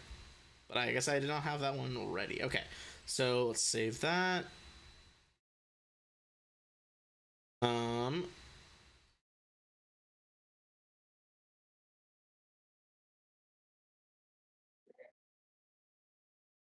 right. So we are currently at 18 BP. And we have gone through trade mills, improved our settlements, not managing military at the moment. All our edicts are good. So we're doing income phase. Any withdrawals or deposits to make into our stash of build points? I certainly hope we don't plan on doing that very often. So I don't think so. But I mean, I guess you could try to exchange some of your wealth if you want to buy build points, but your guys' call. yeah, we don't have enough extra. Okay. In that case, let's skip that step. And let's go to collecting our taxes. Song, get the good taxes. All right. What do I roll for taxes again? So you are going to be rolling an economy check. This is a D20 plus 17. Your guys' economy is pretty good right now. 24. Or Can I use fortune? I would say no, because this phase is over, like, potentially weeks that you're collecting I taxes will from, like, around the constantly use kingdom. fortune to collect taxes. So basically we divide your roll by 3, and that is how many BP you gain. Alright, so that would be... So 8, I believe. Yeah, that sounds about right. Yep.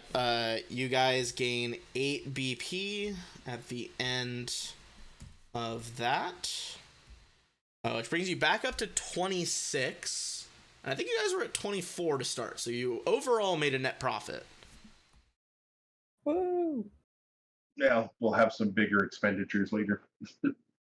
Well, and you guys have with that fishery as well, because it's all, you didn't get an additional hex. Your consumption is only 2 right now. Yeah. All right. Let's get. We're getting quicker at that. Sorry, getting mastering it still. But all right, we're out of kingdom management time. All right. Well, I would really like to explore the hex to the west because I don't like having something. Oh yeah, you don't want right on our doorstep. Unknown territory immediately to your borders. Why? That's why you don't want a little bit of adventure. All right, I'll reveal that hex as we're moving that way. If anyone had any, I don't think anyone had any long-standing health or ability damage stuff, but it's been weeks, so everyone should be good. Ludwig has lycanthropy.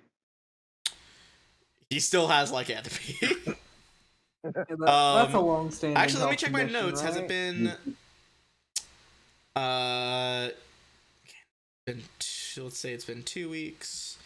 Your next full moon is in 5 nights. Awesome. Good to know. All right. Cool. So as you guys are entering that, sorry, go ahead. What were you saying? Is it well known I'm a werewolf? Hopefully only us. Yeah. Okay, good to know. You don't want the civilians to know. Hey, I don't think it's widely known. No. Okay, not yet. Anyway, good. I disliked how you phrased that. Yeah. Good God. Okay. So with that in mind, as we per usual explore new hex, go ahead and give me either a perception or a survival check, depending on whether you're looking for natural or humanoid made features. Also, I'll roll for weather while we're doing this. You guys are still in this section. Okay. Same thing as yesterday. Drizzle, so kind of a miserable day, but no mechanical downside so far. All right. Let's start with the perception. We'll start with survival, actually. Survival. We are starting to enter the marshy area of terrain. So you would know that travel might become a bit harder. Fights might be a bit harder because potentially there could be difficult terrain on battle maps in the marsh. So you kind of start picking out Grellin's like different. Okay, like, you know, this might be a good location. We should work our way around this while we travel. But yeah, swamp is a harder place to explore sometimes. But you guys do have the horses, so not too bad currently. As for does this river smell particularly bad? The Skunk River? Yeah. It's not great. I forgot you guys could do the name already, but yeah, it smells very like, not really like a skunk, but you know, it's like, you know, tidal flats, you know, that gross like marshy smell. A little bit less salt, I guess, than tidal flats, but kind of the smell, you know, plants decaying in a perpetually damp environment. Oh, love it. Very musty. Yeah, truly a lovely scent, I'm sure. All right. On those perception checks, anything above a 20, which I believe is going to be Mishka, Ludwig, and Trell. Those folks, you can hear coming from up ahead the sound of, sounds like someone cursing angrily coming from the trees in the marsh. Just visible, you see a small wagon has become mired in the middle of a swiftly flowing creek as the water threatens to overwhelm and sink it on all sides. Two ponies hitched to the wagon flounder in the swirling waters, close to panicked. Two more wagons sit across from the creek. Looks like they're waiting to cross. On those perception checks, it looks like the various people in and around trying to help this cart survive and get out of this dangerous situation looks to be a large group of gnomes. What do you guys do? I believe these are the surveyors. Have we ever encountered a large group of gnomes? Some gnome. Go ahead. There's a group of gnome explorers that were mapping the green belt. I believe these are they. Mm-hmm. You guys know there's a group mapping. You guys haven't seen, like, you know, this is the first time you've actually seen them in person. Well, I think we should probably pitch in and lend a hand. Mm-hmm. So I go over and let's see. So I think I will attempt to calm the ponies. Okay, give me a handle animal check. Okay, that is a success. We're looking for a certain amount of successes here. Easy. Yeah, you guys kind of ride up the ponies. They seem to like calm down, stop stamping as much, which does seem to be helping. The fact that they're slowing down is making them sink at a reduced rate. As the other gnomes kind of look up, they're like, "Oh, thank goodness, help! Please, continue." So you guys could also make potentially strength checks to help the cart out of the wagon out of here. You could make survival checks to get them on a better path. You can make still more animal handling checks or wild empathy. Or if you can convince me of a different skill, I'm open to it. Can I summon the frog brigade to help push this out. How many frogs can you summon? 1d3. I'll say like roll like giant frogs. Roll the d3. And I mean they could like work together to make the strength check. Sounds great. Pretty sure they're pretty 2 strong. frog. Yes, they have a 19 strength for both of Right. them. I'll say, since there are 2 of them, and this is kind of, we're working on individual successes, they don't need to aid another, just give each of them a strength check. Alright. Hey, Grellin, can you see a good way out of here? 22 and 23. God damn, I got good rolls for those Jesus. frogs. And Grellin, you're good at survival. Oh my god. Okay, so nat 20 actually counts as 2 successes here, so we're might be done in a sec. So first of all, yeah, 2 more successes as the giant frog, just the super bassy ribbit, and kind of just like shoulder charge the wagon, pretty much getting its wheels up and over the bank. As Grellin is kind of like directing you, Song, like, right over here, like, you know, have them push this way. This piece of land is tougher than the rest.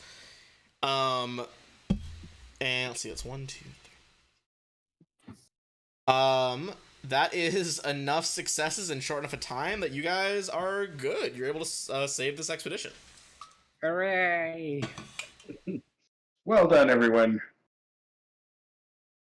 Alright. So, who's in charge here? Alright, give me 1 second. I think that's you. As you guys... Goodness gracious. Let me get you his full art, because we're not actually on a map that needs it right now. Let me see my favorite boy. His art's a bit different than what it is in the game, but this lovely boy. Oh, use the game art. I can switch it to the game art later if you guys want, but it's just like, what a brutal difference, right? Yeah, wow. He looks pretty well beat up. Yeah, Jubilus in the game got beat up for his prickery. Oh yeah, I truly, it took me like, when I was reading through book 2, it took me like a while. I was like, oh, wait, that's the same dude? It's like, where's his like beautiful glasses and snarky look and nice leather armor? As for light wounds. Where does it look like he looks like a Redditor? you cast Cure Light Wounds on him? Reduce If he looks like that, yeah. Oh, he does look like that. It looks like it looks like maybe he was trying to get the horses to cooperate and just got kicked in the face. But yeah, as you offer the healing, the swell kind of, able to open his other eye a little bit. Oh, thank you very much. I'm Jubilos Narthrupple. And you all are the ruling council of the new barony, are you not? Yes, we are. And Avon looks pretty, pleased with the recognition. You see, like, even though he was, like, down in the creek, he pulls out this very well-maintained, like, oil-skin tube and pulls out maps. Like, he's clearly put them in, like, a waterproof bag so they remain good. He's like, oh, of course, I've marked, your new kingdom here on the maps. Oh, we actually claimed this area here, too, now. He's like, it looks like he, like, kind of, when he needs to permanently do it, has, like, ink, but you see he pulls out, like, a small piece of, like, a little bit of, like, lead, and just kind of, like, almost like a pencil, just sketches out, like, okay, adding this later. So how does his map compare to Grellin's? I would say give me a perception check, as you look on it.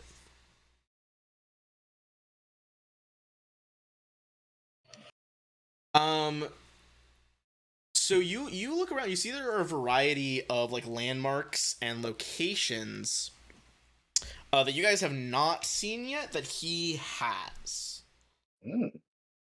Could you work with Grelin to coordinate on some of this map? Give me a diplomacy check. This is gonna be at a +5 because you guys were able to save them pretty quickly. I will aid. So 26. You definitely aid, so 27, pretty great. Well,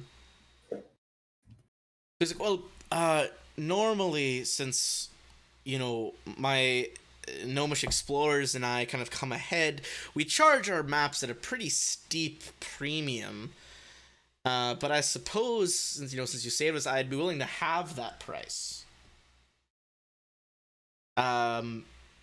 Considering how much we've explored here and how much hasn't been mapped before, normally I'd charge about 1,000 gold pieces to a new barony or new ruler. I'd say I'm willing to part with it for 500.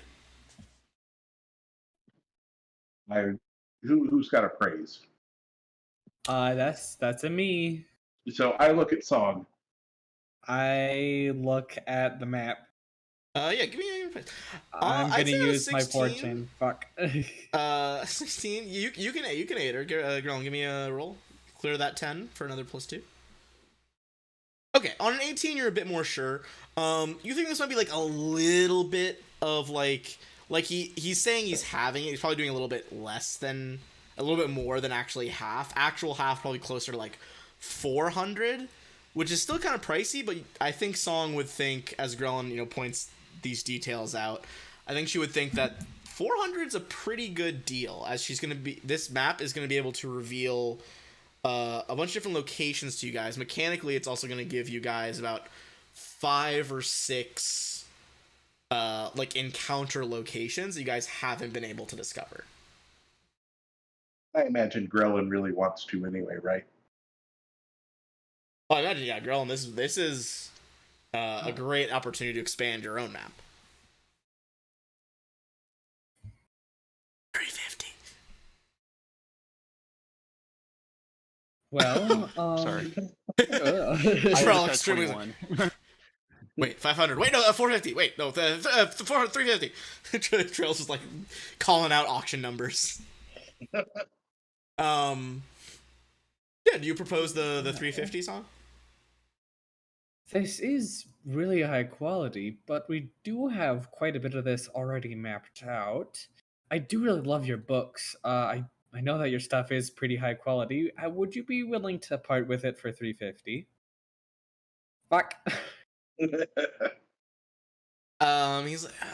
350. It was a lot of. What about instead of 500, 400 gold pieces? I'd be willing to accept that. Like, How about you? it'll show you a good lay of the land in this kind of the new area your kingdom's been expanding into, and I'll even throw in. I'll point out some areas for free up to the north that you all might have missed in your explorations. Well, I'm good with that. How about you all? Yeah, it's up to you. If Song's good, I'm good. Sounds good. Okay.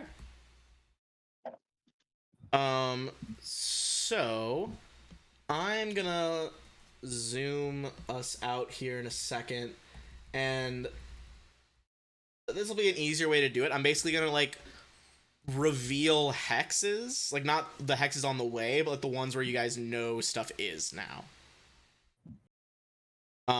So first, let's start off with in terms of one you guys missed. Oh, didn't mean to hit that, sorry.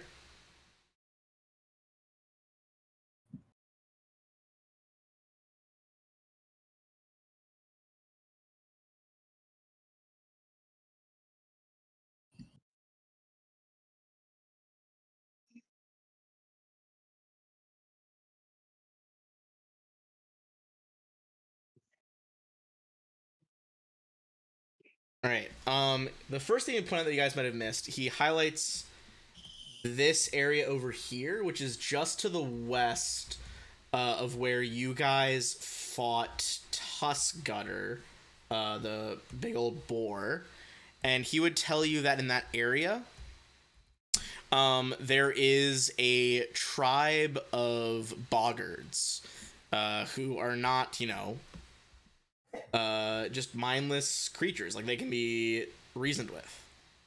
They're the frog people, right? They are like the frog people, yeah. And lizard people and frog people. Yeah, so many reptiles, right? I'm gonna put a little just like yellow dot on the ones that are being like revealed. Frogs are amphibians. All right, fair enough. You know what? They're like the same part of the pet store, okay? Avon, had elementary school. all right, come on now. I'll put yellow dots on the ones that are like, I'm revealing them now. We haven't actually gone to them yet. Let's see. What other ones has he found that he's gonna point out to you? Yeah, he would definitely point that one out. He is also gonna point out another location on the map here. Sorry. Let's see. That is gonna be area A. He says there is we call it the Grove of Teresia. It is watched over by well, it's a little hard to say, but a dryad druid. She could be a good ally for you all. She is a very kind soul. And he is going to point out to you guys that the Grove... Polygon reveal... The Grove is not the hex immediately to your guys' left right now, but one more past it.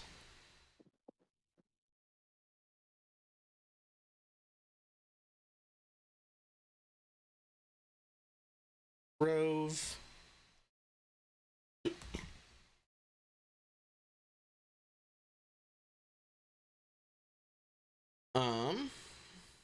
And then... you guys already would have seen those two. So I'm gonna reveal something different.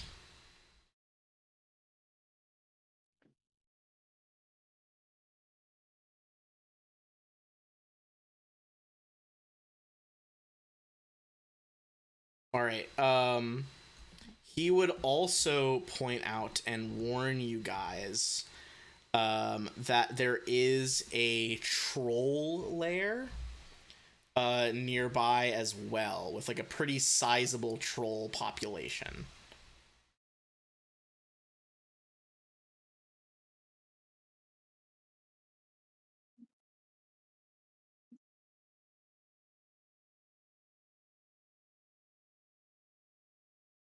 I knew we were going to run into trolls eventually down here.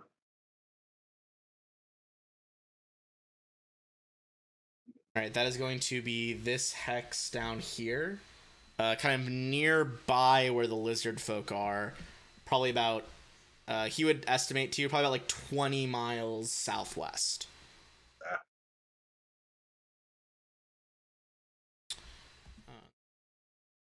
There.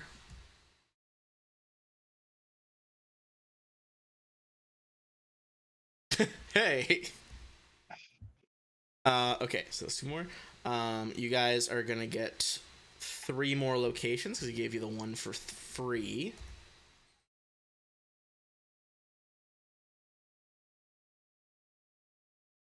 He would also tell you guys that along the Shriek River, then becomes the Little Selin River, there is a rather powerful owl bear that has made its lair along that river. Bunky. I already have an Albert trophy. But you could get an especially powerful one. Yeah, like a bigger one. A big one, yeah. Let me do my polygon, roll 20.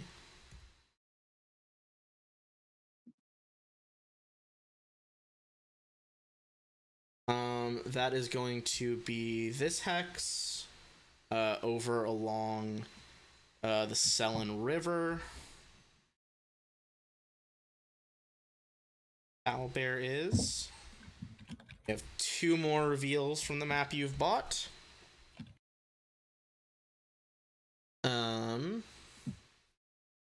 Yep, he would definitely tell you guys about that one as well.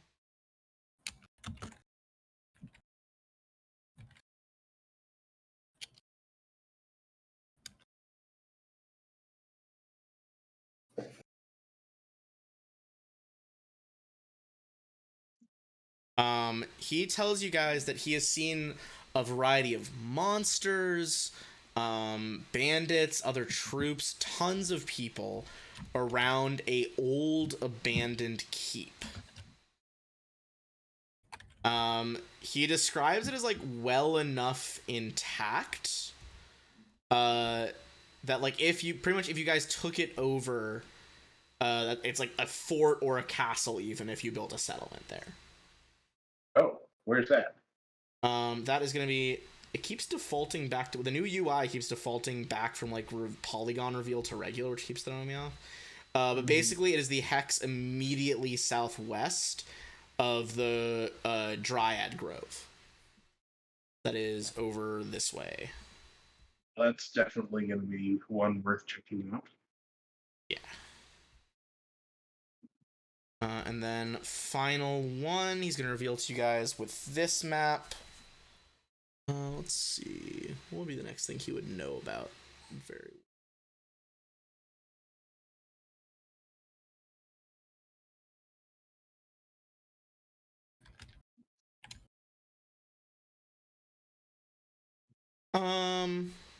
Yeah, I said the most likely one to go to next. I'm gonna reveal the hex. There's actually kind of a trio of ones right next to each other. Next to both the Dryad Hollow and that keep. He tells you there is a more blighted hollow where nature is currently being corrupted in the region. Well, I imagine that Dryad Druid would know something about that. Mm-hmm. Put a little green yellow on that one, so you know it's like not a good plant. It's all slimy. Okay, so just to recap the general ones he revealed, I'll zoom the map back out for the stream a little bit. We have the like giant owlbear. Seems to be a cadre or like tribe of trolls living over there. There is a blighted hollow, a clearing of like trees run by a druid up here. He's actually a dryad druid. This old ruined keep, which is like by the sound of it, a pretty defensible and repairable position. And then from like back in previous areas, the Boggart village, more of like a tribe area, is up next to where the boar was. So yeah, you guys have this map. He like points out those areas specifically on the new map, like highlighting, what it is you're paying for. Are there any questions for Jubilost? As he's kind of just like, issuing orders to the other gnome explorers, getting them all back in shape. So what's your plan now? Him writing books is not something that was added by the game, right? He still does that in him doing what? Like writing books and stuff. He's like a very talented scribe and just like manager as well. Yes. His primary thing in the book is like map making. That's like his main profession, but he is like extremely learned and stuff. I believe the book's general. I think. Hold on, let me double check. It definitely recommends him for one of the. Based on his stats, out of game, it recommends him being like a marshal, which you guys don't have yet. All right. I would like his autograph on one of his books. Okay. You pull out one of the copies, like, oh, that's my old treatise on various non-human tribes of the Mwangi Expanse. It's been a while since I've seen a copy. Of course. He pulls out this like very lovely pen, and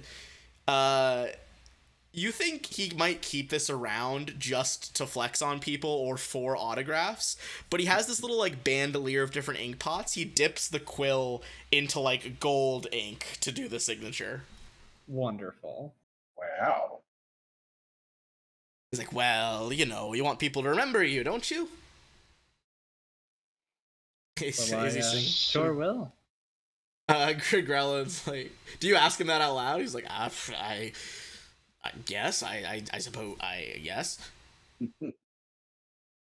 Also, I think this is I know in the game he's the alchemist class, I believe, but this was like before alchemists were a thing, so he's technically a ranger expert, but he's like good at alchemy. Cool. So Jubilost, when your map is completed, will you be Juba found? You see he like his face gets really serious, and you like hear a few of his companions like just like sniggering behind. You think like maybe he's been the butt of this joke a few times. Yes, very amusing. Juba lost, Juba found. Well, I hope you enjoy your new map. We sure will. Thank you, Jubilost. What are your plans now?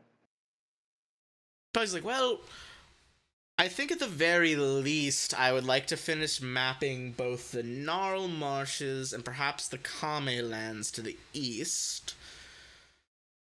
I think that's where the most profit is to be found right now, but after that, I might see if any of the other groups that were sent out by the Sword Lords are having any success, see if they have need of a map maker. But Well, nothing really solid.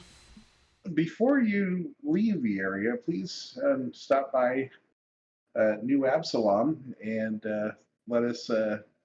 We'll put you up. We'll get you some nice rest. Let you refurbish your gear, and we can see about purchasing any more of your map information.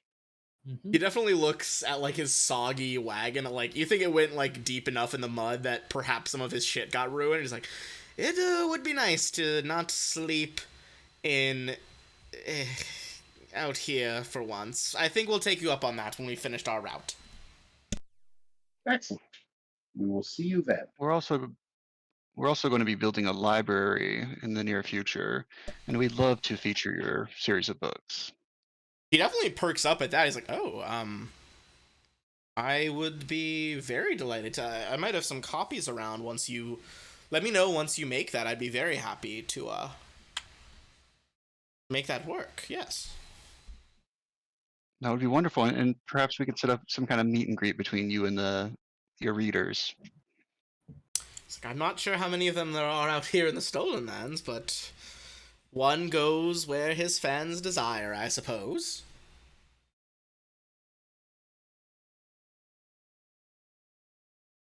Alright.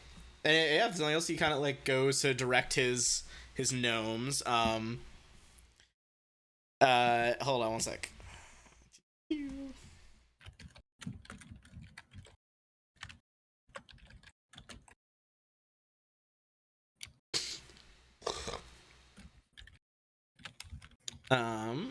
Yes, and we got kind of wrapped up in those ones, but yeah, we're gonna do a bio break as he gathers the other gnomes and kind of,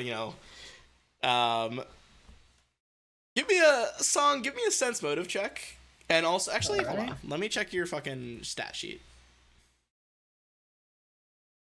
Scrolling down to the characters.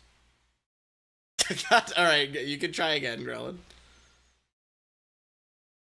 Hold on. Tabbing between too many of you guys right now, trying shenanigans. Okay.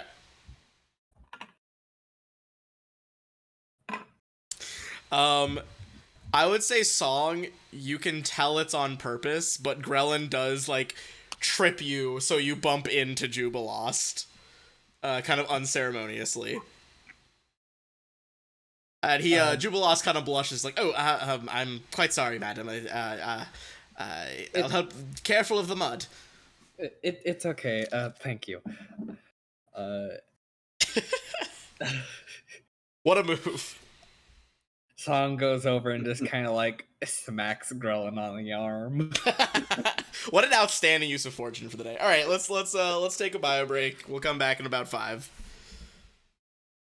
Whew.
mute myself on the stream so I let everyone know that I love cats and no one can cancel me.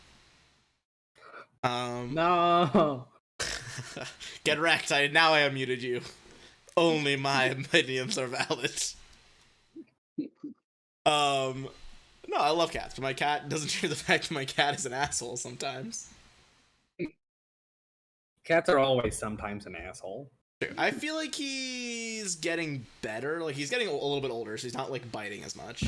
Because he's figured out that, like, we're not going to pet him if he does that. Yeah. No affection for biters. No.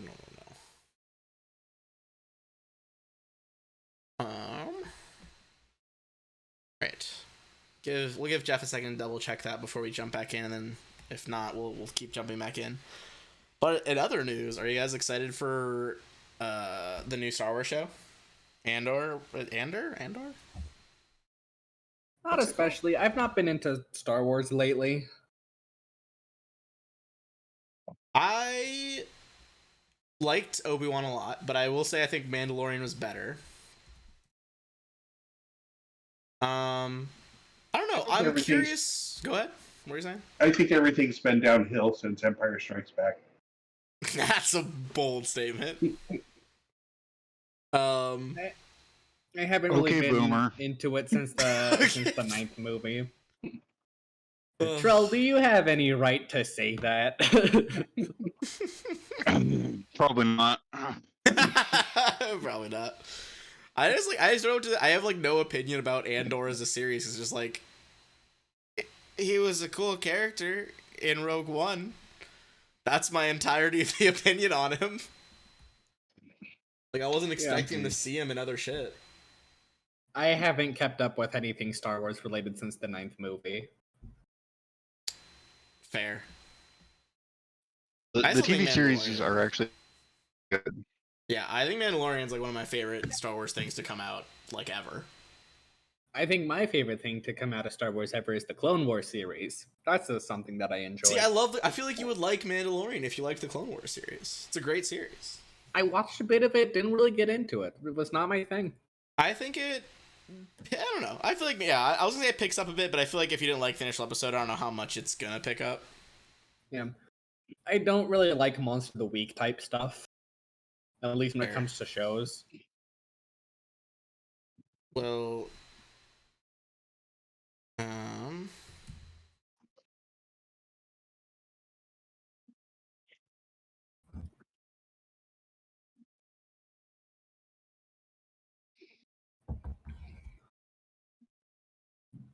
well, we're gonna keep going. I'm just letting them know that one of our players having some mic issues for anyone watching. Was curious, he couldn't hear us as well. But we'll keep going for now. Grillin said he'd be right back, so he'll be back in a second. But let's pick up where we left off. So, anyone need any refresher on which parts of the map got revealed? I think we're good.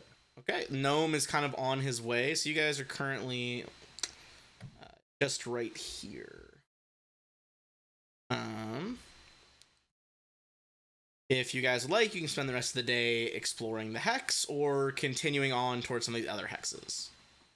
Let's explore this one. Right? Yeah, you have plenty of time to explore it before night falls.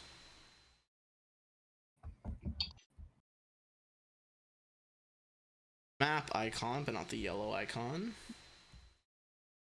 Alright. So we have yet another hex explored. Excellent. Hey Ben, Yes. shouldn't the Candlemass or down here have a explored icon? Yes, it should. Thank you for reminding me.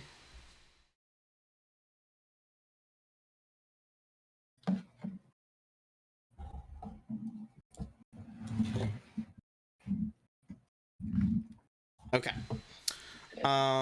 So as you guys are camping for the night,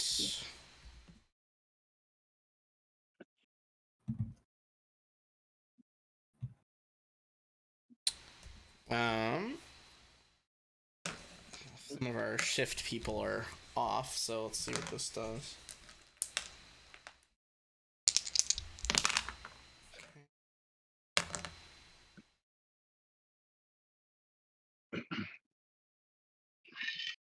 Okay, you guys are able to make it through the night though with no interruptions.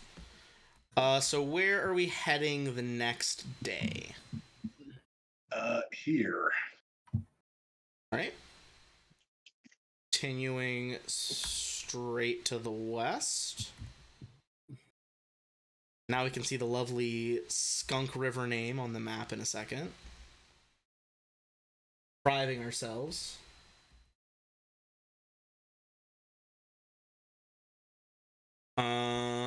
Per the usual, go ahead and make your either perception or survival checks as we enter the new hex.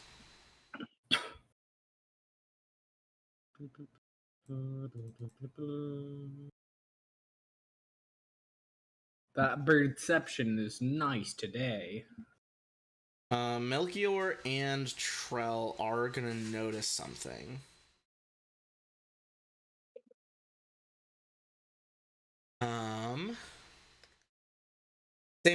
On a 15, Mishka will kind of give you a small growl, Avon, to indicate that something's up ahead.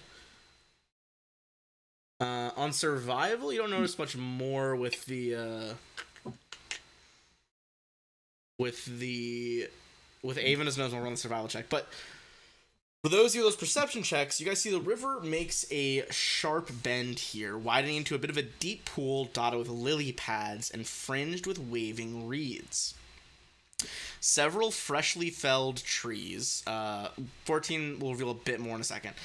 Several freshly felled trees lie beside their stumps on the shore of the pool, their crowns dangling in the water among fading tendrils of mist. With those perception checks, you see up ahead there is a group of loggers here. These lumberjacks appear to be in the midst of a rather heated argument. One of them appears to be the leader. He's kind of calling out orders. And the rest of his men stand angrily by the felled trees, about 30 feet back from the water pool. Then you see weirdly standing about up to their knees in the pool, two other loggers are facing the rest of the group, kind of taking up a defensive stance. And behind them, you see a rather calm figure, a little bit scantily clad, and just kind of like one wet shift, and with pointed ears, one kind of just floating in the center of the pool with just kind of laying on her back almost, but with her head cocked to the side, watching everything unfold. So give me a sense motive check as well as a knowledge nature check.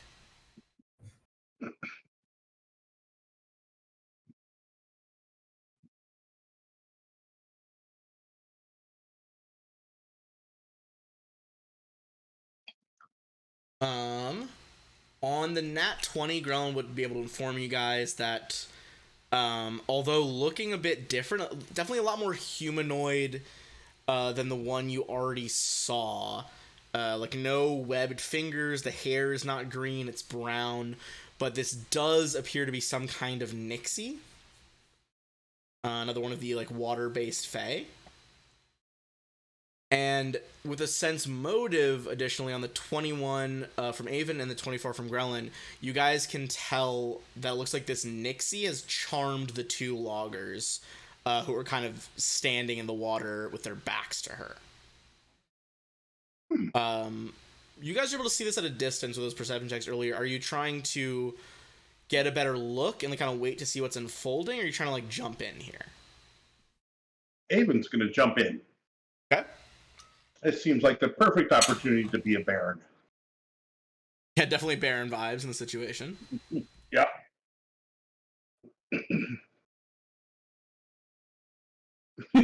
Face balls.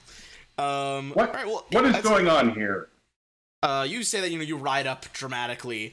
The lead man kind of whirls around and kind of hails you over, and he's like, hello there. My name is Korax.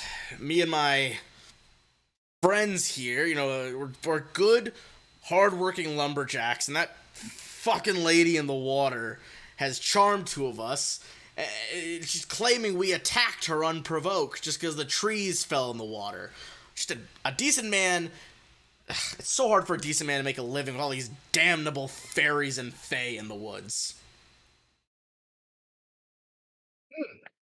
I see. And who gave you permission for logging in this area?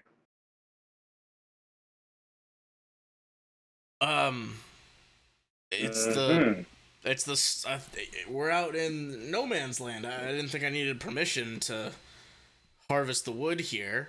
And also at this point, the woman does chime in. She's like, "Well, I did calmly tell them to, leave, and that this was not the place for them to be logging, but they did not listen."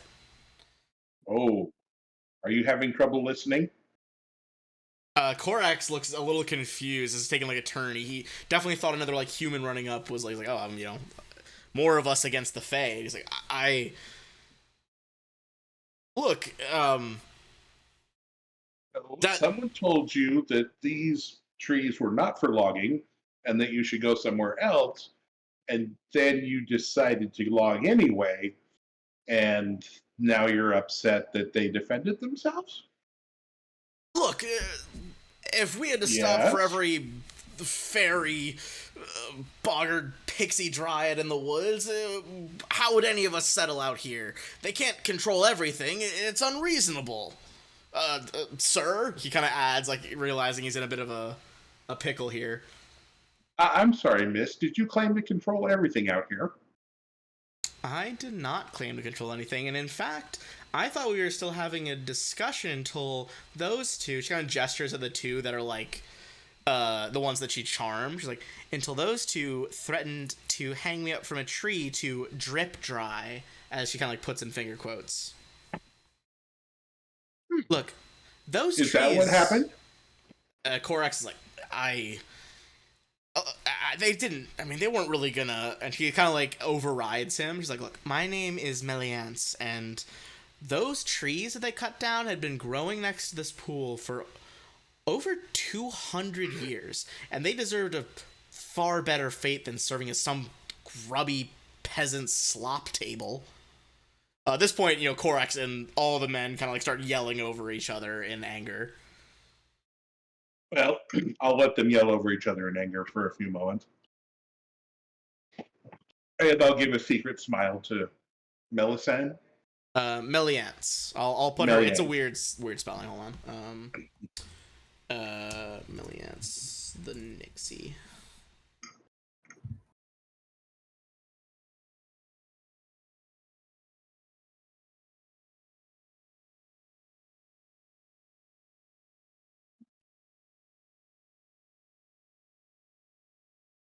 Not that he especially needs it, but I will give Avin a Eagle Splendor. Oh. Love the Eagle Splendor. Okay. So, Well, as we can do it very efficiently, let's just see a logging permit.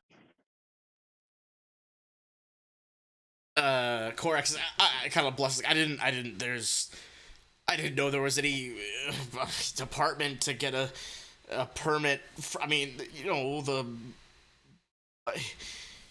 like the Sword Lords own all the land out here or anything, or Brevoy's not controlling. He kind of just rambling, but clearly does not have a permit or anything like that. So Trell, what is the penalty for logging without a permit? Well, I believe it's 2 months in the stockade. Mm. You see they go kind of pale, and to you, Grelin, she's like, "Well, thank you. I certainly could have done much worse." And she like gives like a nice smile, but like it doesn't, pass your guys notice that the smile is made with like pointed teeth. Well, so since Korax and his men are definitely in the wrong, Meliance, what kind of compensation do you require? She kind of like looks. I think she looks a little surprised that you guys are hearing her out. But she's like, Well, those two trees were pretty hard to replace. They've been around for a long time, but I suppose if you could, I would not take any farther action. But unless you are powerful nature magic users, I don't know how you would go about fixing what's been done. Would this be of any help? Song presents the feather token. Oh, no, wait, Tom. Okay, never mind. Avon flashes you a hold up there sign. Well, we do have a potent magic user with us. Song, will you create a tree as a demonstration of your power? Sure. Song goes over and kind of covering the location with her body at first, places down the feather token and does some quote unquote chanting. Yeah, so like bullshit verbal somatic components. I'd say give me. I mean, the thing is, a massive tree is about to appear. So go ahead and give me, I'd say, a bluff check with, we'll call it a +5 bonus. I'm good at that one. I can do that. So that is a nice 20. Nice even 20. All right, let's see if either the loggers or Nixie. Meliance just barely not doing it on a 17 with your 20.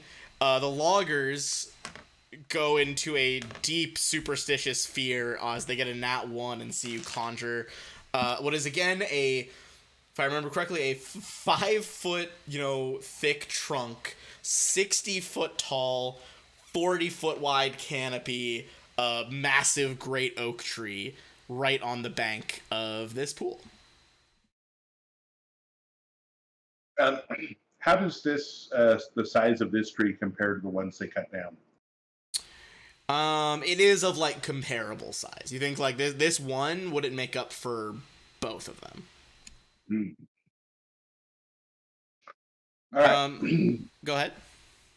So I look over at Meliance. I'm afraid one tree is all that Song can do at the moment. See how tired she is. I mean, like, that's not even a lie. Song does have like bags under her eyes that she uses like concealer to cover up.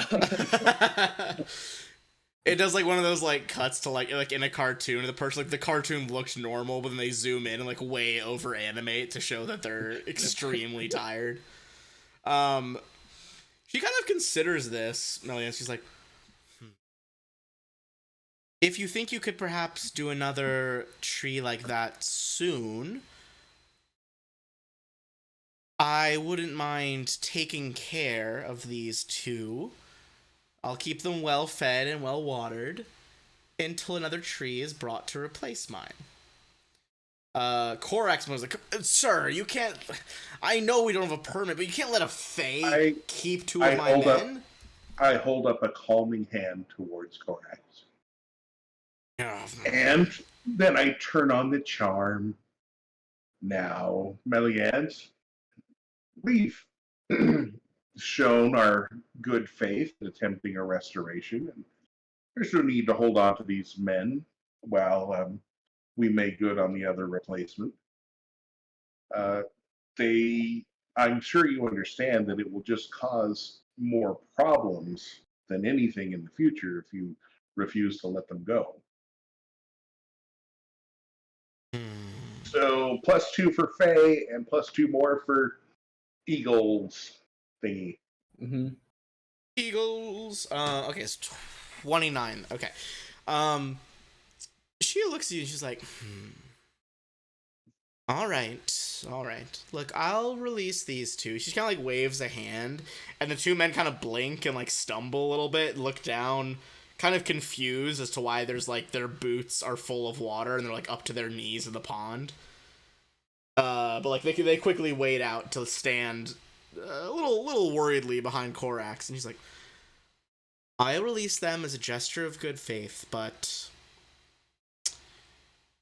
if you wouldn't mind, I would love if you could replace the tree anyway. I'm sure I could make it worth your while." Of course. If I might make a suggestion for Corvax and the loggers, Yes. What is it? Your lordship? instead of 2 months in the stockade, you finish harvesting these 2 filled trees and take the lumber to the barony and deposit it in our keep. That way, you know where you should be getting your permits from in the future, and then you can depart freemen. I'd say make one more diplomacy check. It's gonna be very low DC, as they are terrified of being in the stockades. Oh yeah. They're like, all right.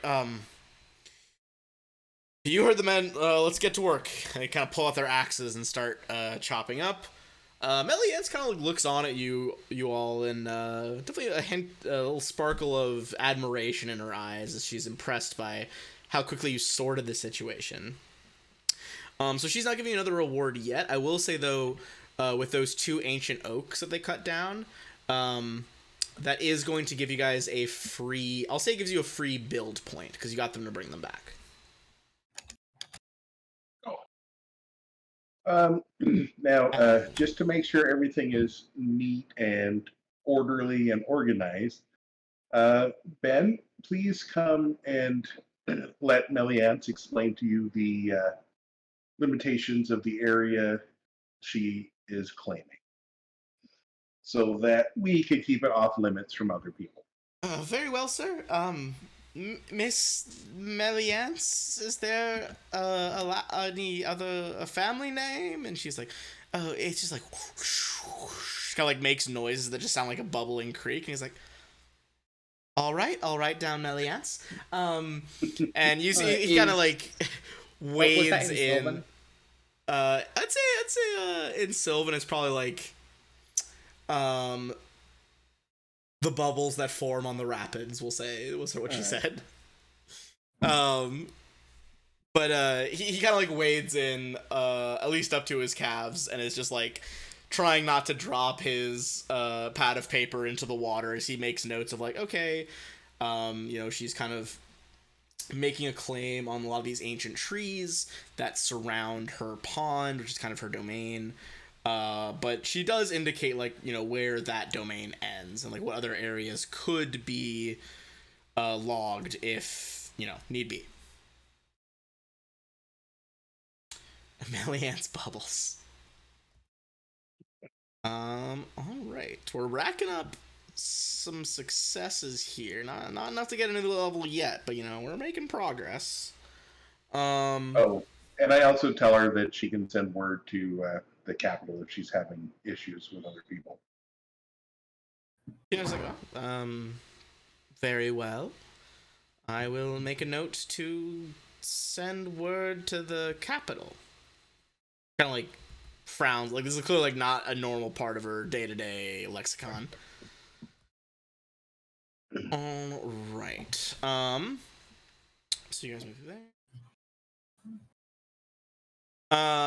You all would. She's like, it's been a while since I've seen her, but last time I saw her, she was near the Shriek River and a little creek of some kind. Have you met her?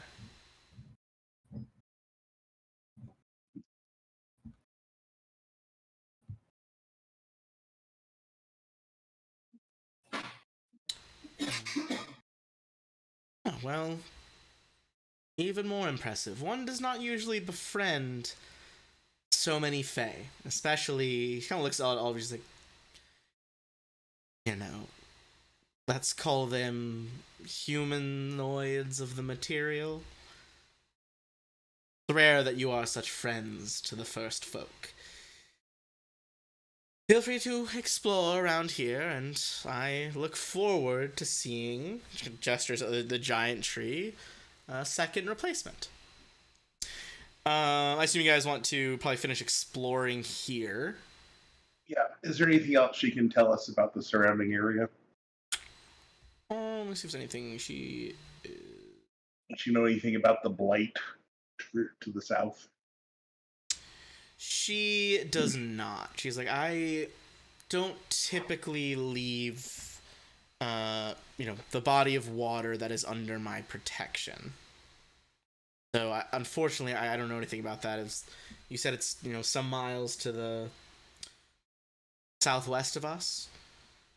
I Yes. think I'll measure on the map, but I think, yeah, from her bend in the river to the blight is like, yeah, it's like almost 16 miles away. She's not sure. Okay.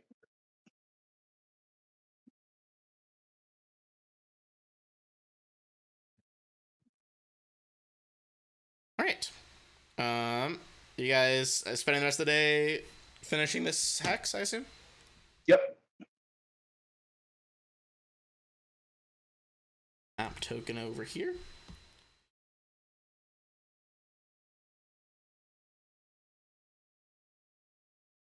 And I will go ahead, and since this is potentially a source of profit area, I'm going to drop a resource token on here.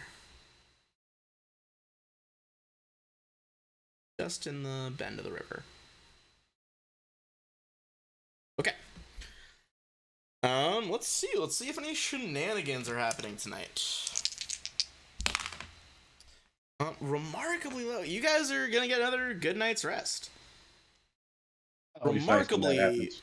yeah, remarkably low. Like it literally, I've rolled like, in percentage terms, like 3%, 7%, 5%. It's just like not likely at all.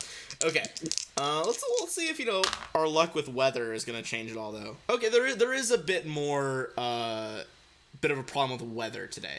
So now that you guys are a bit farther into the marshes, not always as much heavy rain as can be out in the plains and the hills. However, there is going to be like a thick amount of fog today. So basically, let's see, thick fog, heavy fog. This is going to obscure your guys' vision a pretty great deal. You can only see about 10 feet in front of you. Which is going to slow your travel distance as well. Unless you can take the risk to, like, ride at full speed, but you might, make some mistakes if you can't see. So basically, yeah, past like 10 feet, creatures are getting concealment. Fortunate weather change. So, will you guys, are you going straight to the Blight or straight to our Druid friend? Druid friend. Righty.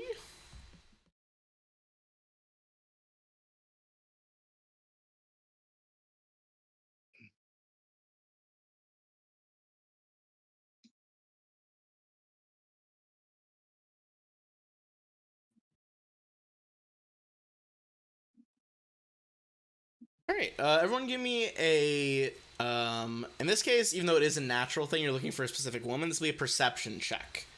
As you enter the new hex, looking for Teresia's Grove. I just figured that Ludwig would be able to sniff it out. Like, Druid. But Ludwig is currently sniffing something else. We'll say Because he is Ludwig's kind currently of not just here. perhaps ranging, looking for some other werewolves, see if he can get some more tips on how to maintain control. But while he is doing that, the 23 and the 24 will do fine. So you guys kind of work your way through the marshes here until the trees part and reveal a very, dry and idyllic glade. This peaceful forest glade is dappled with beams of sunlight. There is a small pond that lies placidly at the roots of an enormous oak tree, with a scattering of leaves floating upon its surface. Various bird songs twitter from the branches high above. Where your oak tree that you guys replaced was about like 5 feet, wide, 60 tall, 40-foot canopy. This one is pretty much like double all of those conditions. So truly a massive tree. And as you guys arrive, you see, literally stepping out of the wood of the tree, you see this woman.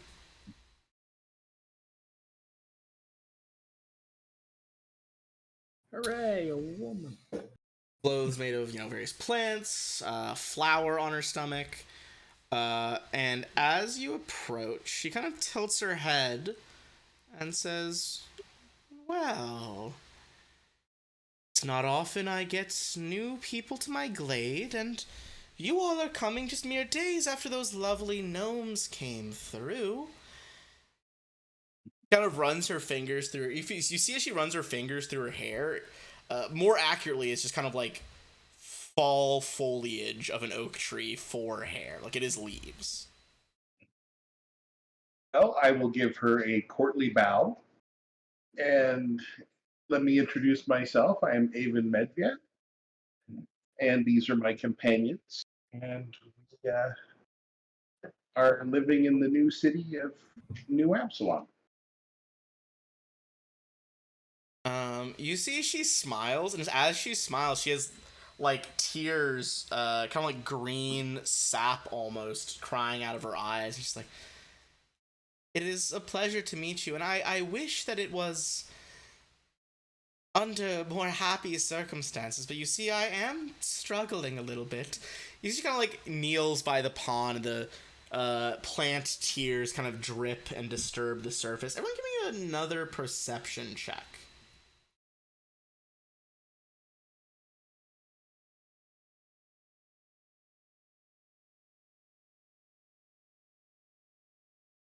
Good old 0. It's a good start. They don't call him Avon the Oblivious for nothing. So her clearing has kind of pushed back Yeah. the fog a little bit, you think, from her magic. But Trell, you are able to see that in the like fog bank on the edge of the clearing, you can see there is about like 5-foot tall figure standing there. As you peer closer, looks like he is purposefully hiding. He's holding what at first you take to be maybe like a blow dart gun, and notice it is a set of pan pipes. And as the mist kind of parts for a second, you see, has the lower legs of a goat. There is a satyr watching you guys from the wings. I glue seal him. Okay, hold Well, on. that's a little bit hostile right off. Yeah, he fails for sure. There's no way. He's like, mistress, they've put some kind of spell upon my hooves. I can't. And she's like, kind of looks back at her. She's like, it's all right. He's that's Falchos. He's with me. Sorry, what seems to be the problem? He kind of, smiles a little bit. She hears the satyr just like cursing a bunch in the bushes. But she's like, "This grove is my home and that of, myself and my consort, Balchos over there. But lately our stretch of the gnarl marshes has fallen prey to the depredations of a scythe tree. It's an evil, intelligent, and carnivorous plant that, well, it particularly relishes the taste of dryad flesh. And we have tried to drive away this malevolent plant numerous times by ourselves, but it has repulsed our attempts to destroy it or drive it out every time. And during the last one, well, I barely got Falchos back in time to heal him. We tried rallying the other Fae nearby, but they wanted no part of it after they saw what happened to us. So now, here we stay in the grove and fear to tread beyond its borders. Yeah, Trell just like having immediate flashbacks to the like tendriculous, plant monster that ate everybody. Well, I think we should deliver you from this evil. You would do that for us. I am exceedingly grateful. I don't know what else we would do. Go ahead and give me a sense motive check on her, by the way. Avon, you take that at face value. Trell, you think, yeah, she's grateful, but like that you are doing this. She's also grateful that, just being the damsel in distress is like working out and she doesn't have to do anything else to convince you guys. And like, sensing that, Trell, you like think like, oh, she is a pretty powerful druid. She probably has other means of persuasion if Avon hadn't been on the ball right there. No, it's face value. She's a damsel. She's in distress. That's what we do. Paladin Avon's all about it. He's like, yep, nothing more. All right, which direction is it?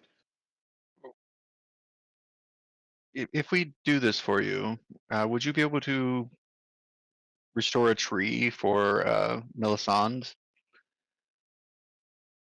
The Nixie nearby? The Nixie up by the Skunk River. I hadn't seen her. It was in many seasons now, but yes. You see, she like plucks a oak leaf kind of out of the air as it's falling, and as she spins it in her fingers, she holds it out to you. Song, you already used one before. You immediately recognize like she has kind of turned the tree that is her domain. This leaf is like another feather that will effectively make an oak tree. Wonderful. Well, great. I guess we'll accept this as payment for when we get it finished. Very good. I would be happy to provide this. All right. So, where is the monster? Well, the last we saw it, it was just a little bit southeast of here. It's taken over a nearby hollow, and I don't think you'll need much skill at tracking to find it. The woodland clearing is thick with the smell of decay now.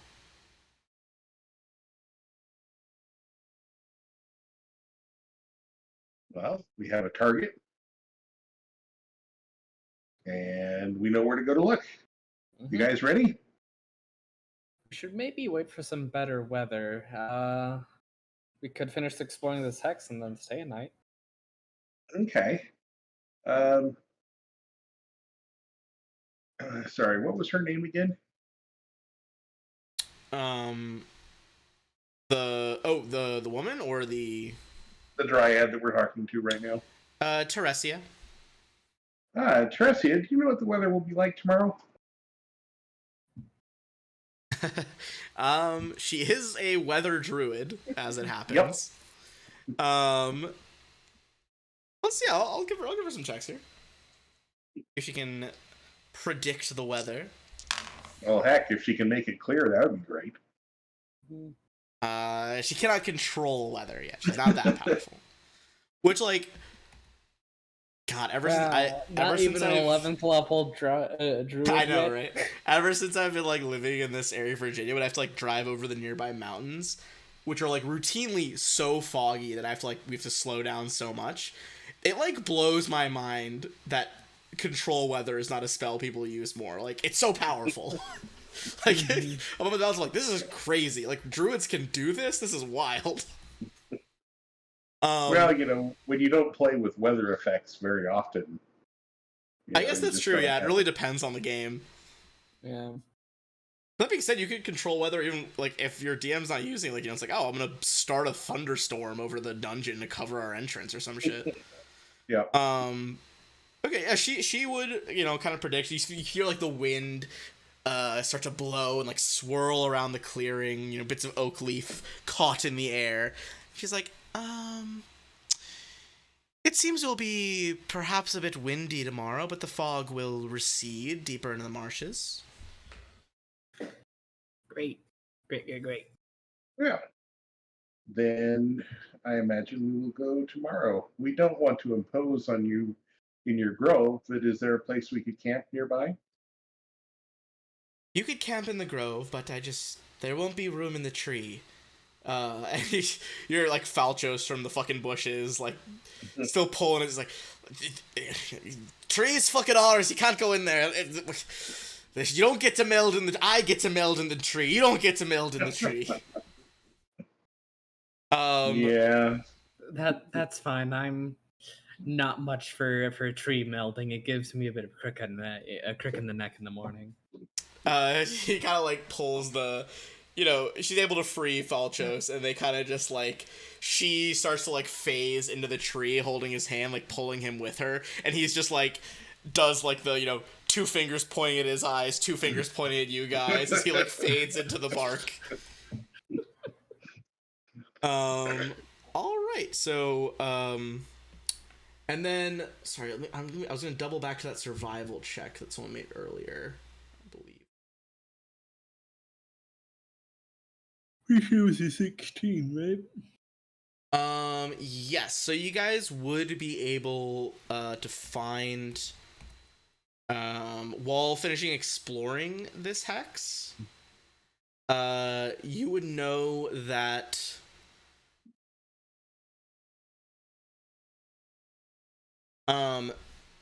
there is like plenty of trees in this area, obviously, but there is a decent population of like deer and other big game, so it'd be pretty easy to like hunt and stuff over in this area. Put another,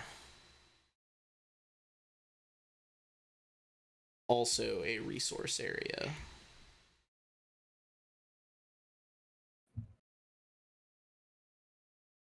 Actually, move that down a little bit so you guys have room for the map.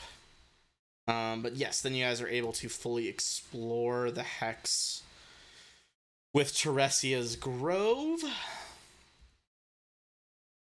Get that squared away as well. All right.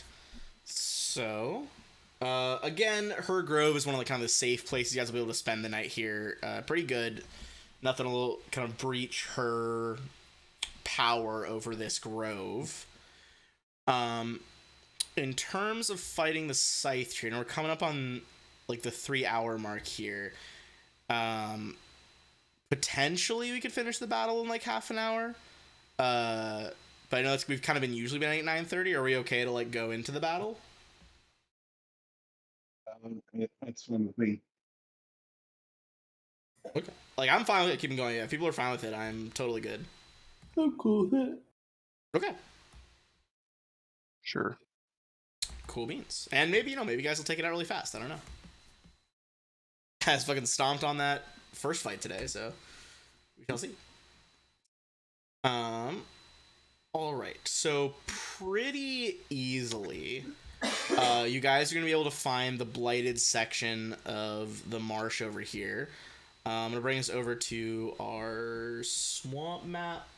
Oh god, the flashbacks. I know.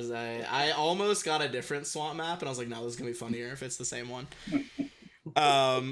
So feel free to kind of drop your guys. This time you would be coming from, last time you guys came, I guess you're coming from the north again. It was north last time too.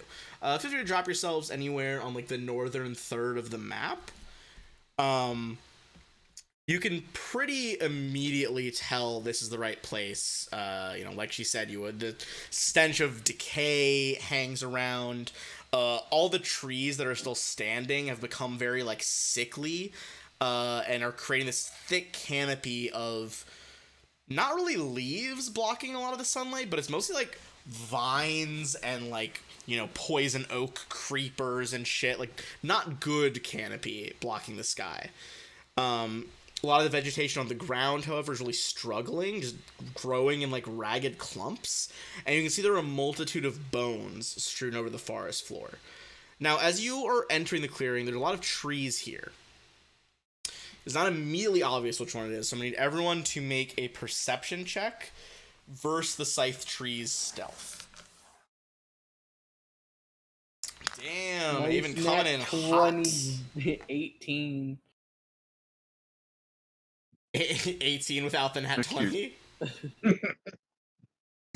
God, it's so brutal. The 11 and then 20, and then it was an 11 for the other one. Trell, Jesus Christ. Zooey mama. Which is Trell's like, it's that one.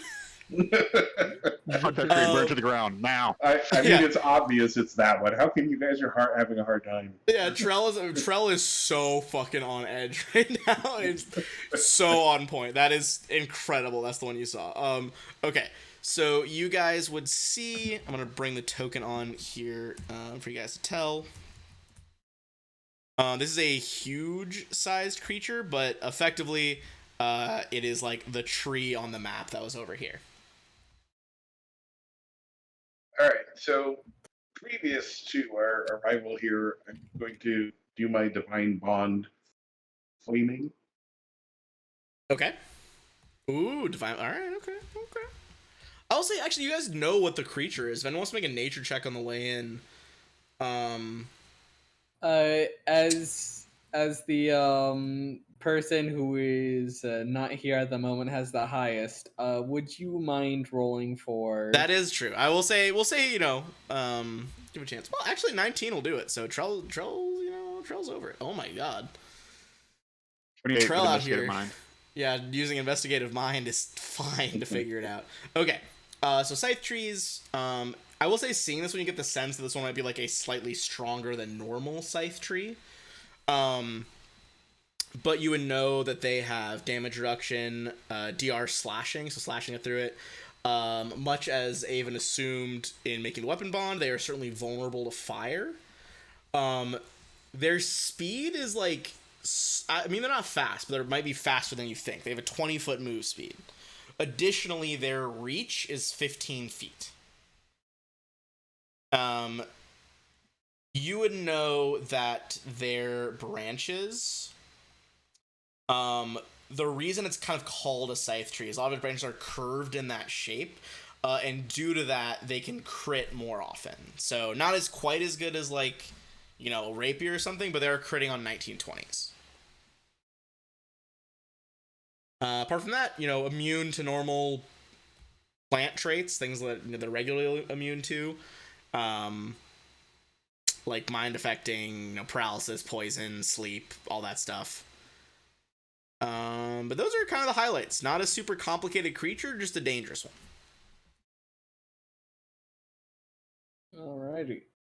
It is honestly, it's so wild going between the Thursday Tyrant's Grasp campaign and this, because like a lot of the older APs, the monsters are way more simple, whereas Tyrant's Grasp was the last 1E campaign, so it's all like monsters from the 5th and 6th bestiaries that are the most insane fucking fever dream stat blocks you could ever hope for.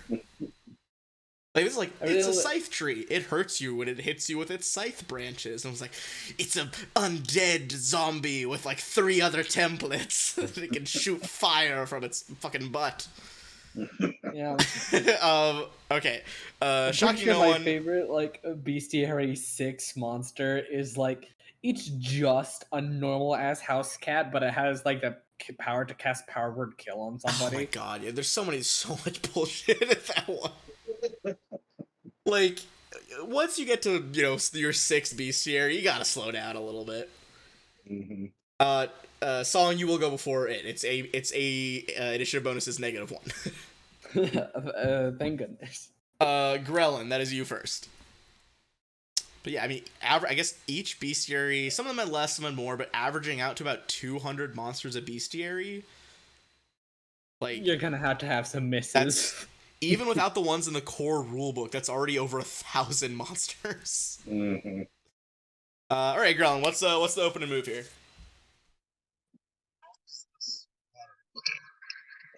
Like, is it a fast moving water or is it still?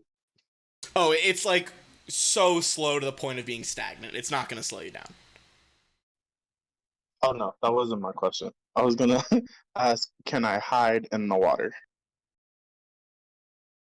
These are like can you pretty shallow, hide like, in the water? streams. Yes. Let me check the. I would say. I mean, yeah, you can hold your breath longer than rounds, so sure, give me a stealth check. It's pretty like murky, muddy water. I mean, I will say it is dirty. Like you might be risking some stuff here. Yeah. If you don't want an infection, you could just hide behind this rock. Okay, 19. Let's get the perception check of the tree. Hard to read the facial expression of a tree, but we'll find out whether it can't see or not. I will say, give me a fortitude save though, as you are in the decayed creek of this fucking blighted hollow. That is enough. I'll allow that. You guys watch Grelin kind of sink into the mud and muck and disappear under the brown water. The bold move caught. We'll see how that pans out. Avon. All right. I'm assuming this is evil. Oh, she would have told you this thing is extremely evil. Like, unlike a lot of plants and, like, nature enemies, scythe trees are specifically evil. Yeah. That's what I figured. Just wanted to make sure. Is this with Smite on already? Yep. Both arrows, you see its branches blur into motion. It smacks both of them out of the air. Those don't hit. No hit. Wow. That's pretty good. And then I'm going to go ahead and get some more space. Right.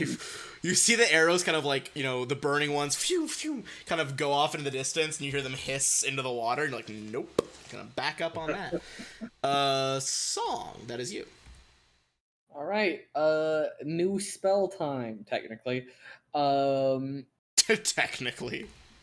I've had it for a while, just I've never used it. Oh, okay.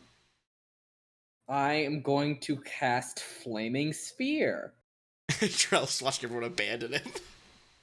Ooh, Flaming Sphere, okay. I can put it anywhere, so I'm gonna put it right here. Alrighty. So it needs to make a reflex save or take 3d6 fire damage. Flaming Sphere on this bad boy. Reflex save? Yes. Ooh, that's probably not gonna pass. How does a 9 sound? It sounds great to me. So it takes a nice 10 fire damage. Okay.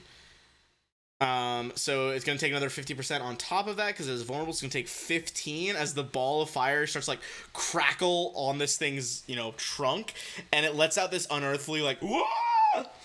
As its branches begin to animate even faster. Wonderful. All right. Song is going to move back into a corner. You son of a bitch just left me out. Don't worry, Chell. You'll be fine. I had my turn. Okay, it is the scythe tree. Let's see. It has a 20-foot movement. It's gonna get to here. It's got the 15-foot range. As Grelin it moves through the ball of fire, it needs to make another reflex. Oh, if it moves through it as well? Okay, hold on. This time is a 7.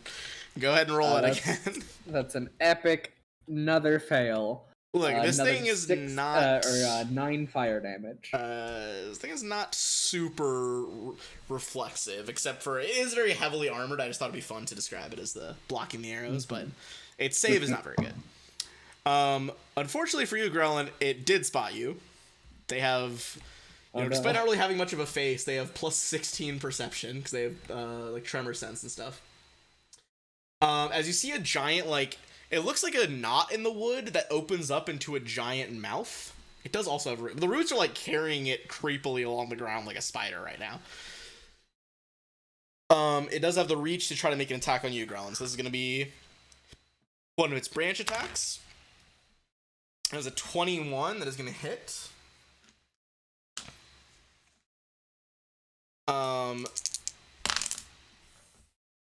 That is going to be 10 slashing damage.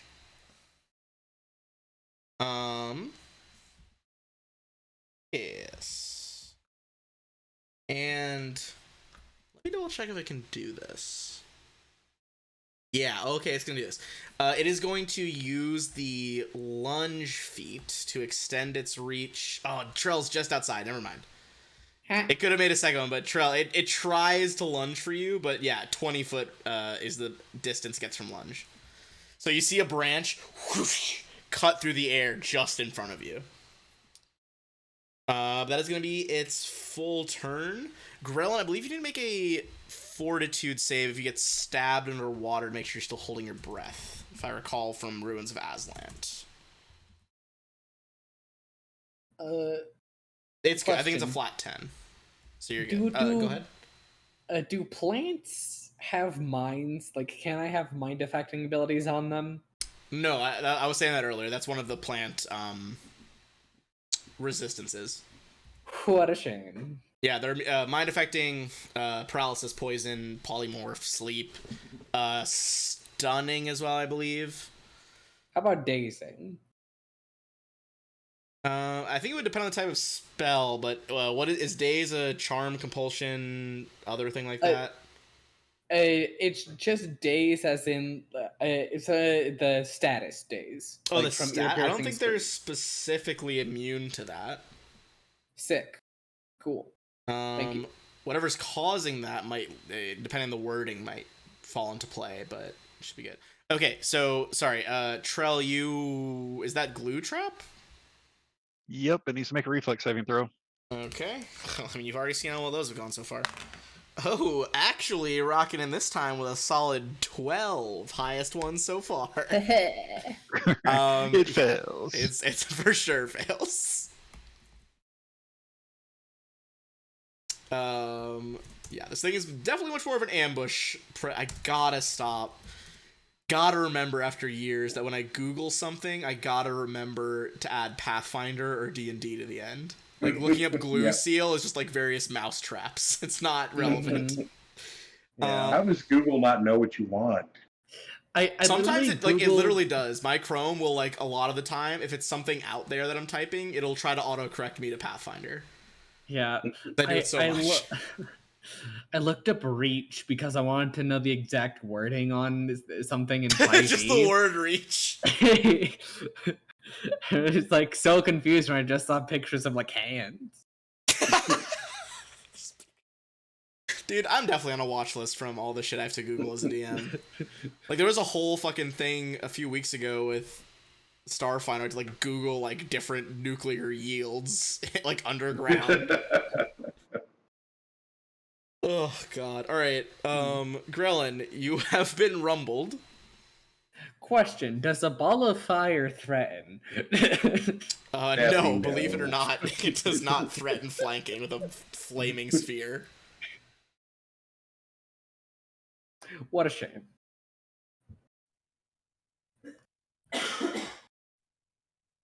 Right, Grellin leaping out of the water, kind of covered in mud. Mucky boy.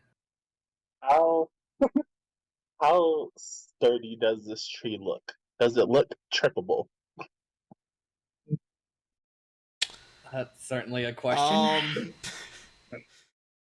Give me. It's just a plain wisdom check. Are you even able to trip huge-sized creatures? You can trip huge-sized creatures. Okay. It is possible. Grillin, this thing has so many roots in the ground, there's no way. Even if you beat its CMD, they can't be tripped.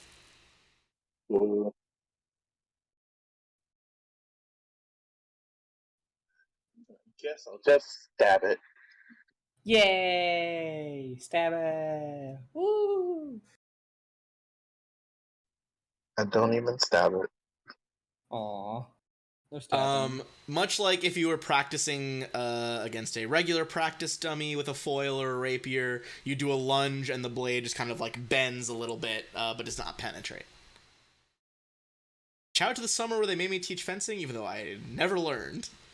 I had to like call my friend and be like, "Hey, I know you fenced in college, man. You gotta give me the rundown." All right, people. Avon. I will say he gave me a pretty good rundown. He like came down and visited me for the weekend and like gave me the basics.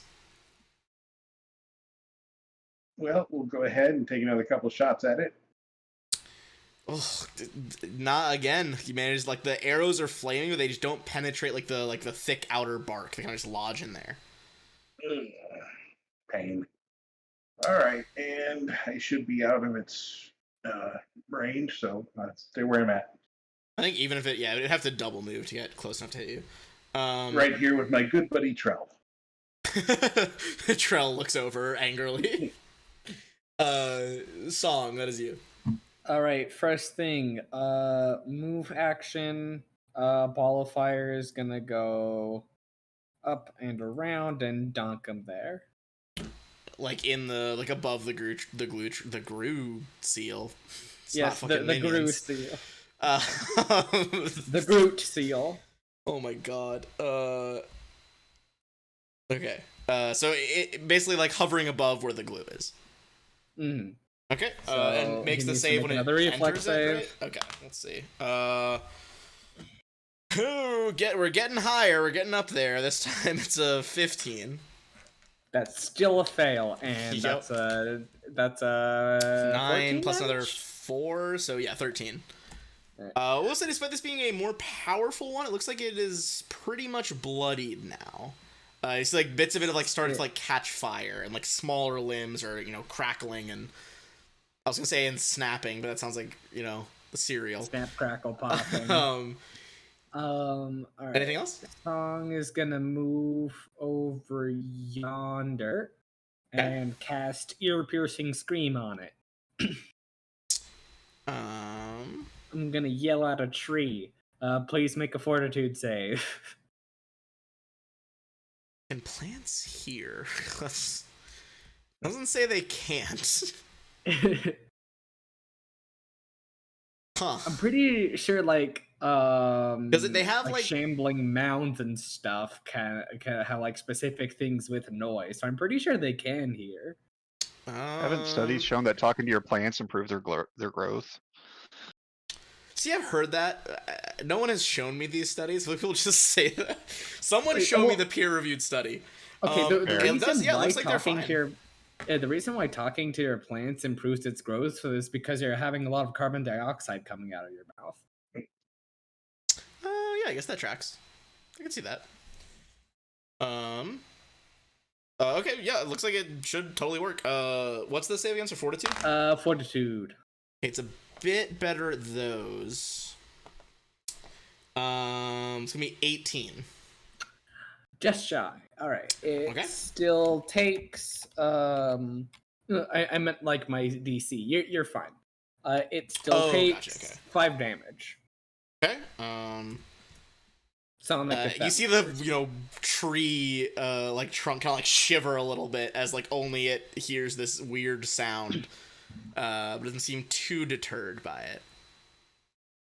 Sick. All right. Turn over. Okay, it's gonna be its turn.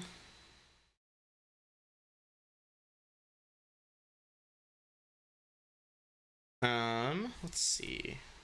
Let me do some measuring here. 5 foot. Okay. It is going to so it's got the glue seal. Let's see. What kind of check is it gonna be to break free of that? CMB or escape artist. And that's gonna be its action, which is rather unfortunate.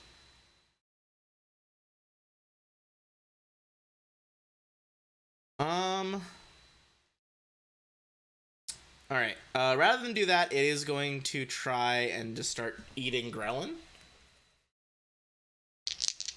If we can get some prey in its belly, that'd be easier. Alright, Grelin. First one is a miss, second one is a hit, third one is a potential crit. Does not confirm on a nat 1 though. So 2 regular hits. All right. First Scythe Branch is 10 damage. Second one is also 10 damage. 20 total.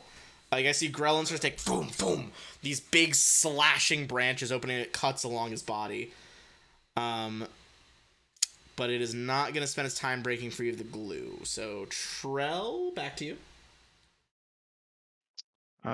Inspire courage for everybody at +2 attack and damage. Hooray! Yay! Could make all the difference to shoot this thing. Mm-hmm. Grelin, you got that +2 as well now?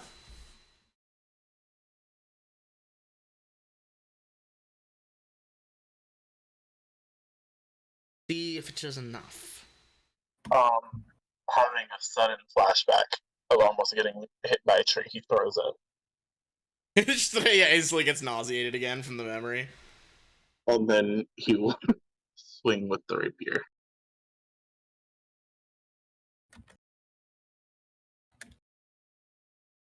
That will hit. Would not without the +2, but it does Hooray! now. Unfortunately, I believe rapier is a piercing weapon, right? Unfortunate. Does not seem to hurt it too badly as your weapon gets lodged between 2 strips of bark.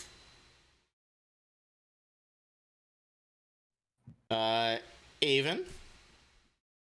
All right, let's see if extra we plus can 2. actually hit it this time. I'm Use your amazed blunt that it hasn't been shot arrows. yet. Use your blunt arrows.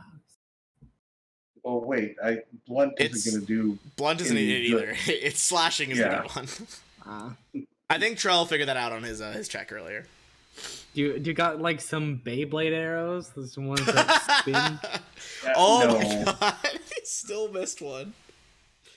The first one, a little too cocky as you hear Trell and Smart like, yeah, Trell's, this is a great story. Phew, arrow just goes sailing over. The second one will hit though for, let's see, plus another 7 for 22. What's the d6 from? Oh, and the fire. Okay, Flaming. okay.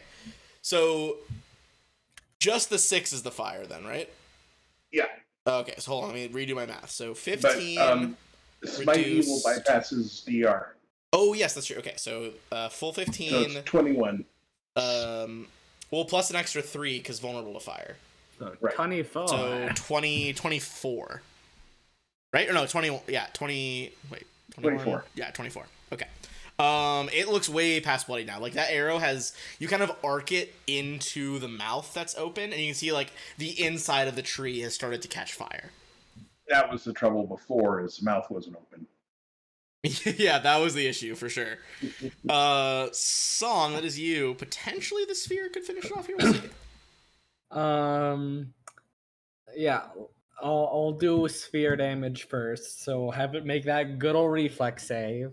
All right, can it pass 1 reflex save? Let's find out. Question Actually, of the 20. hour. It negates the damage. Good for 16 plus 4, baby. it.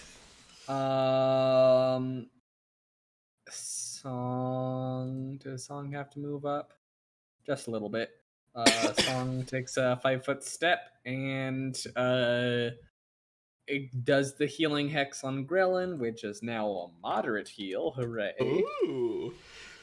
Okay, go ahead and roll the heals. The 18 bluish HP. mist swirls around Grelin. Damn, that was a good roll too. Bringing him back up to a good 30 HP, I believe. 19, 29. Back above bloodied though. Nice. All right, that is a treat.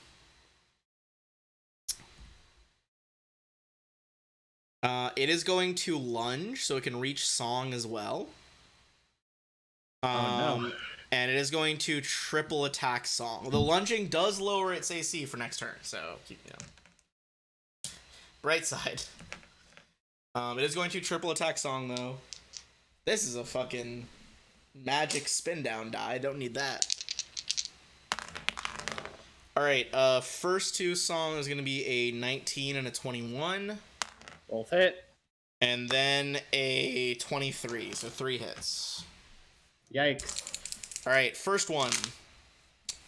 11 damage.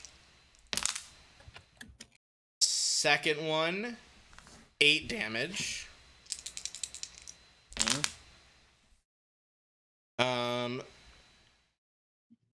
Third one, 10 damage. Okay, I'm currently at -1. Love getting flashbacks. You guys see 3 quick scythe strikes. Blood just kind of spurts out of the front of Song as she drops to the kind of marshy ground. Long. See, Trell, it wasn't you. You're okay. Your turn, Trell.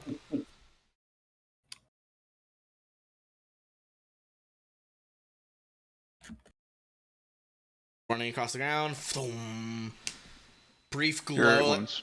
Like to imagine your book glows with you. Song, you're back conscious at +7, although you are prone. All right. And Does that that's gonna. dispel the flaming sphere? Yeah. Is your sphere? I imagine it's like concentration or something, right? It is concentration. It Okay, would, so the pop out. sphere would go away then. Yep. All right. Grellin. He'll try to avenge his friend Song, who he doesn't know is awake.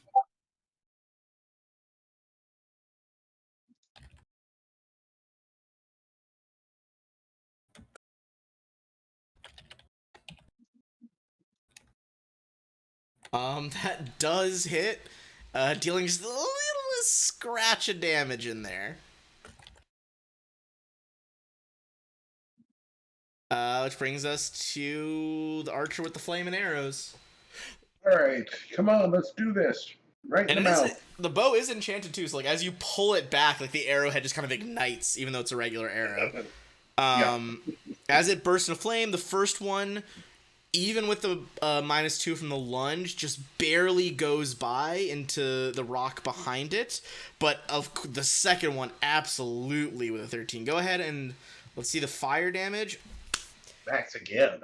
There was a chance if you rolled like min fire damage.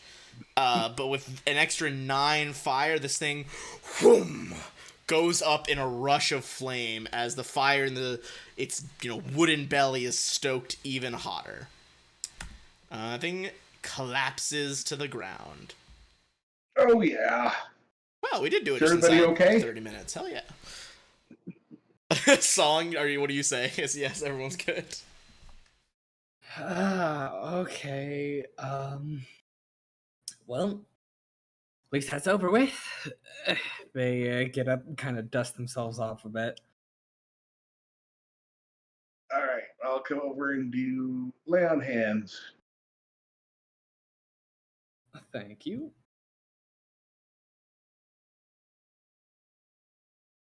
So there's 1. Nice. Coolio. There's 2. Coolio. I'm back at Damn. patrol. You see feeling it today. those 3 big slash marks on Song just seal back up. As the fires kind of flicker back down, everyone go and give me a perception check as we're in the hollow.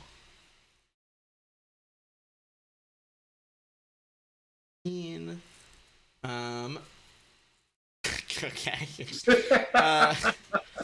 Such a wild number for a nat 1. Together, you guys are able to, you see that like where the tree initially was, kind of in that churned up dirt where it had its roots before it attacked you guys.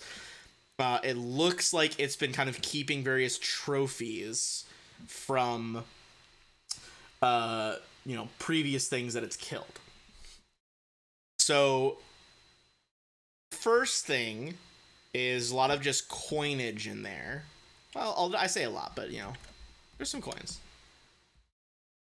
A kindred spirit, this tree. Then there is a silver ring in there. Doesn't appear to be magical, but if someone's making a praise check on it.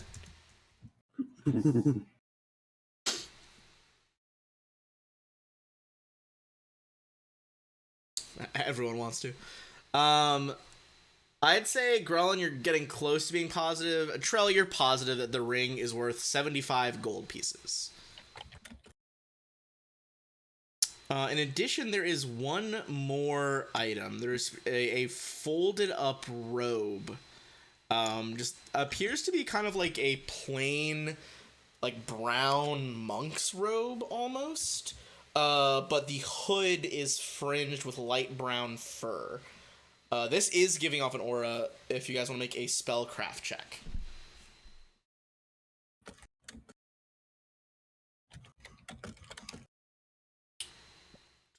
3 is the higher one.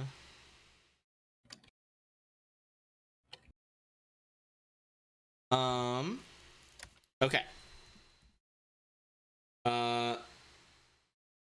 Trell, you are pretty sure that this is a robe of bones.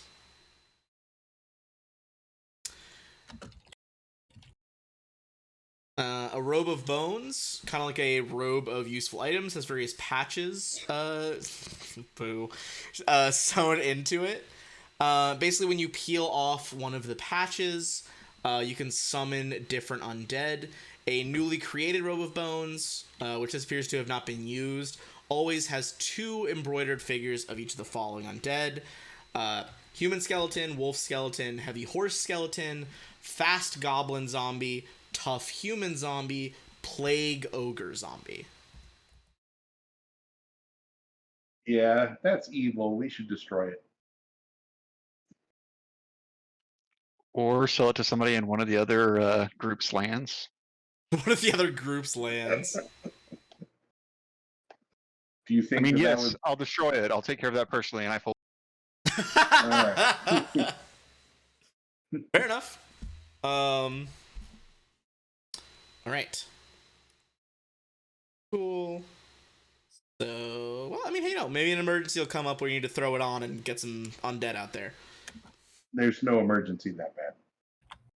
Fair enough. Necromancy, that's just wrong. The foul art of necromancy.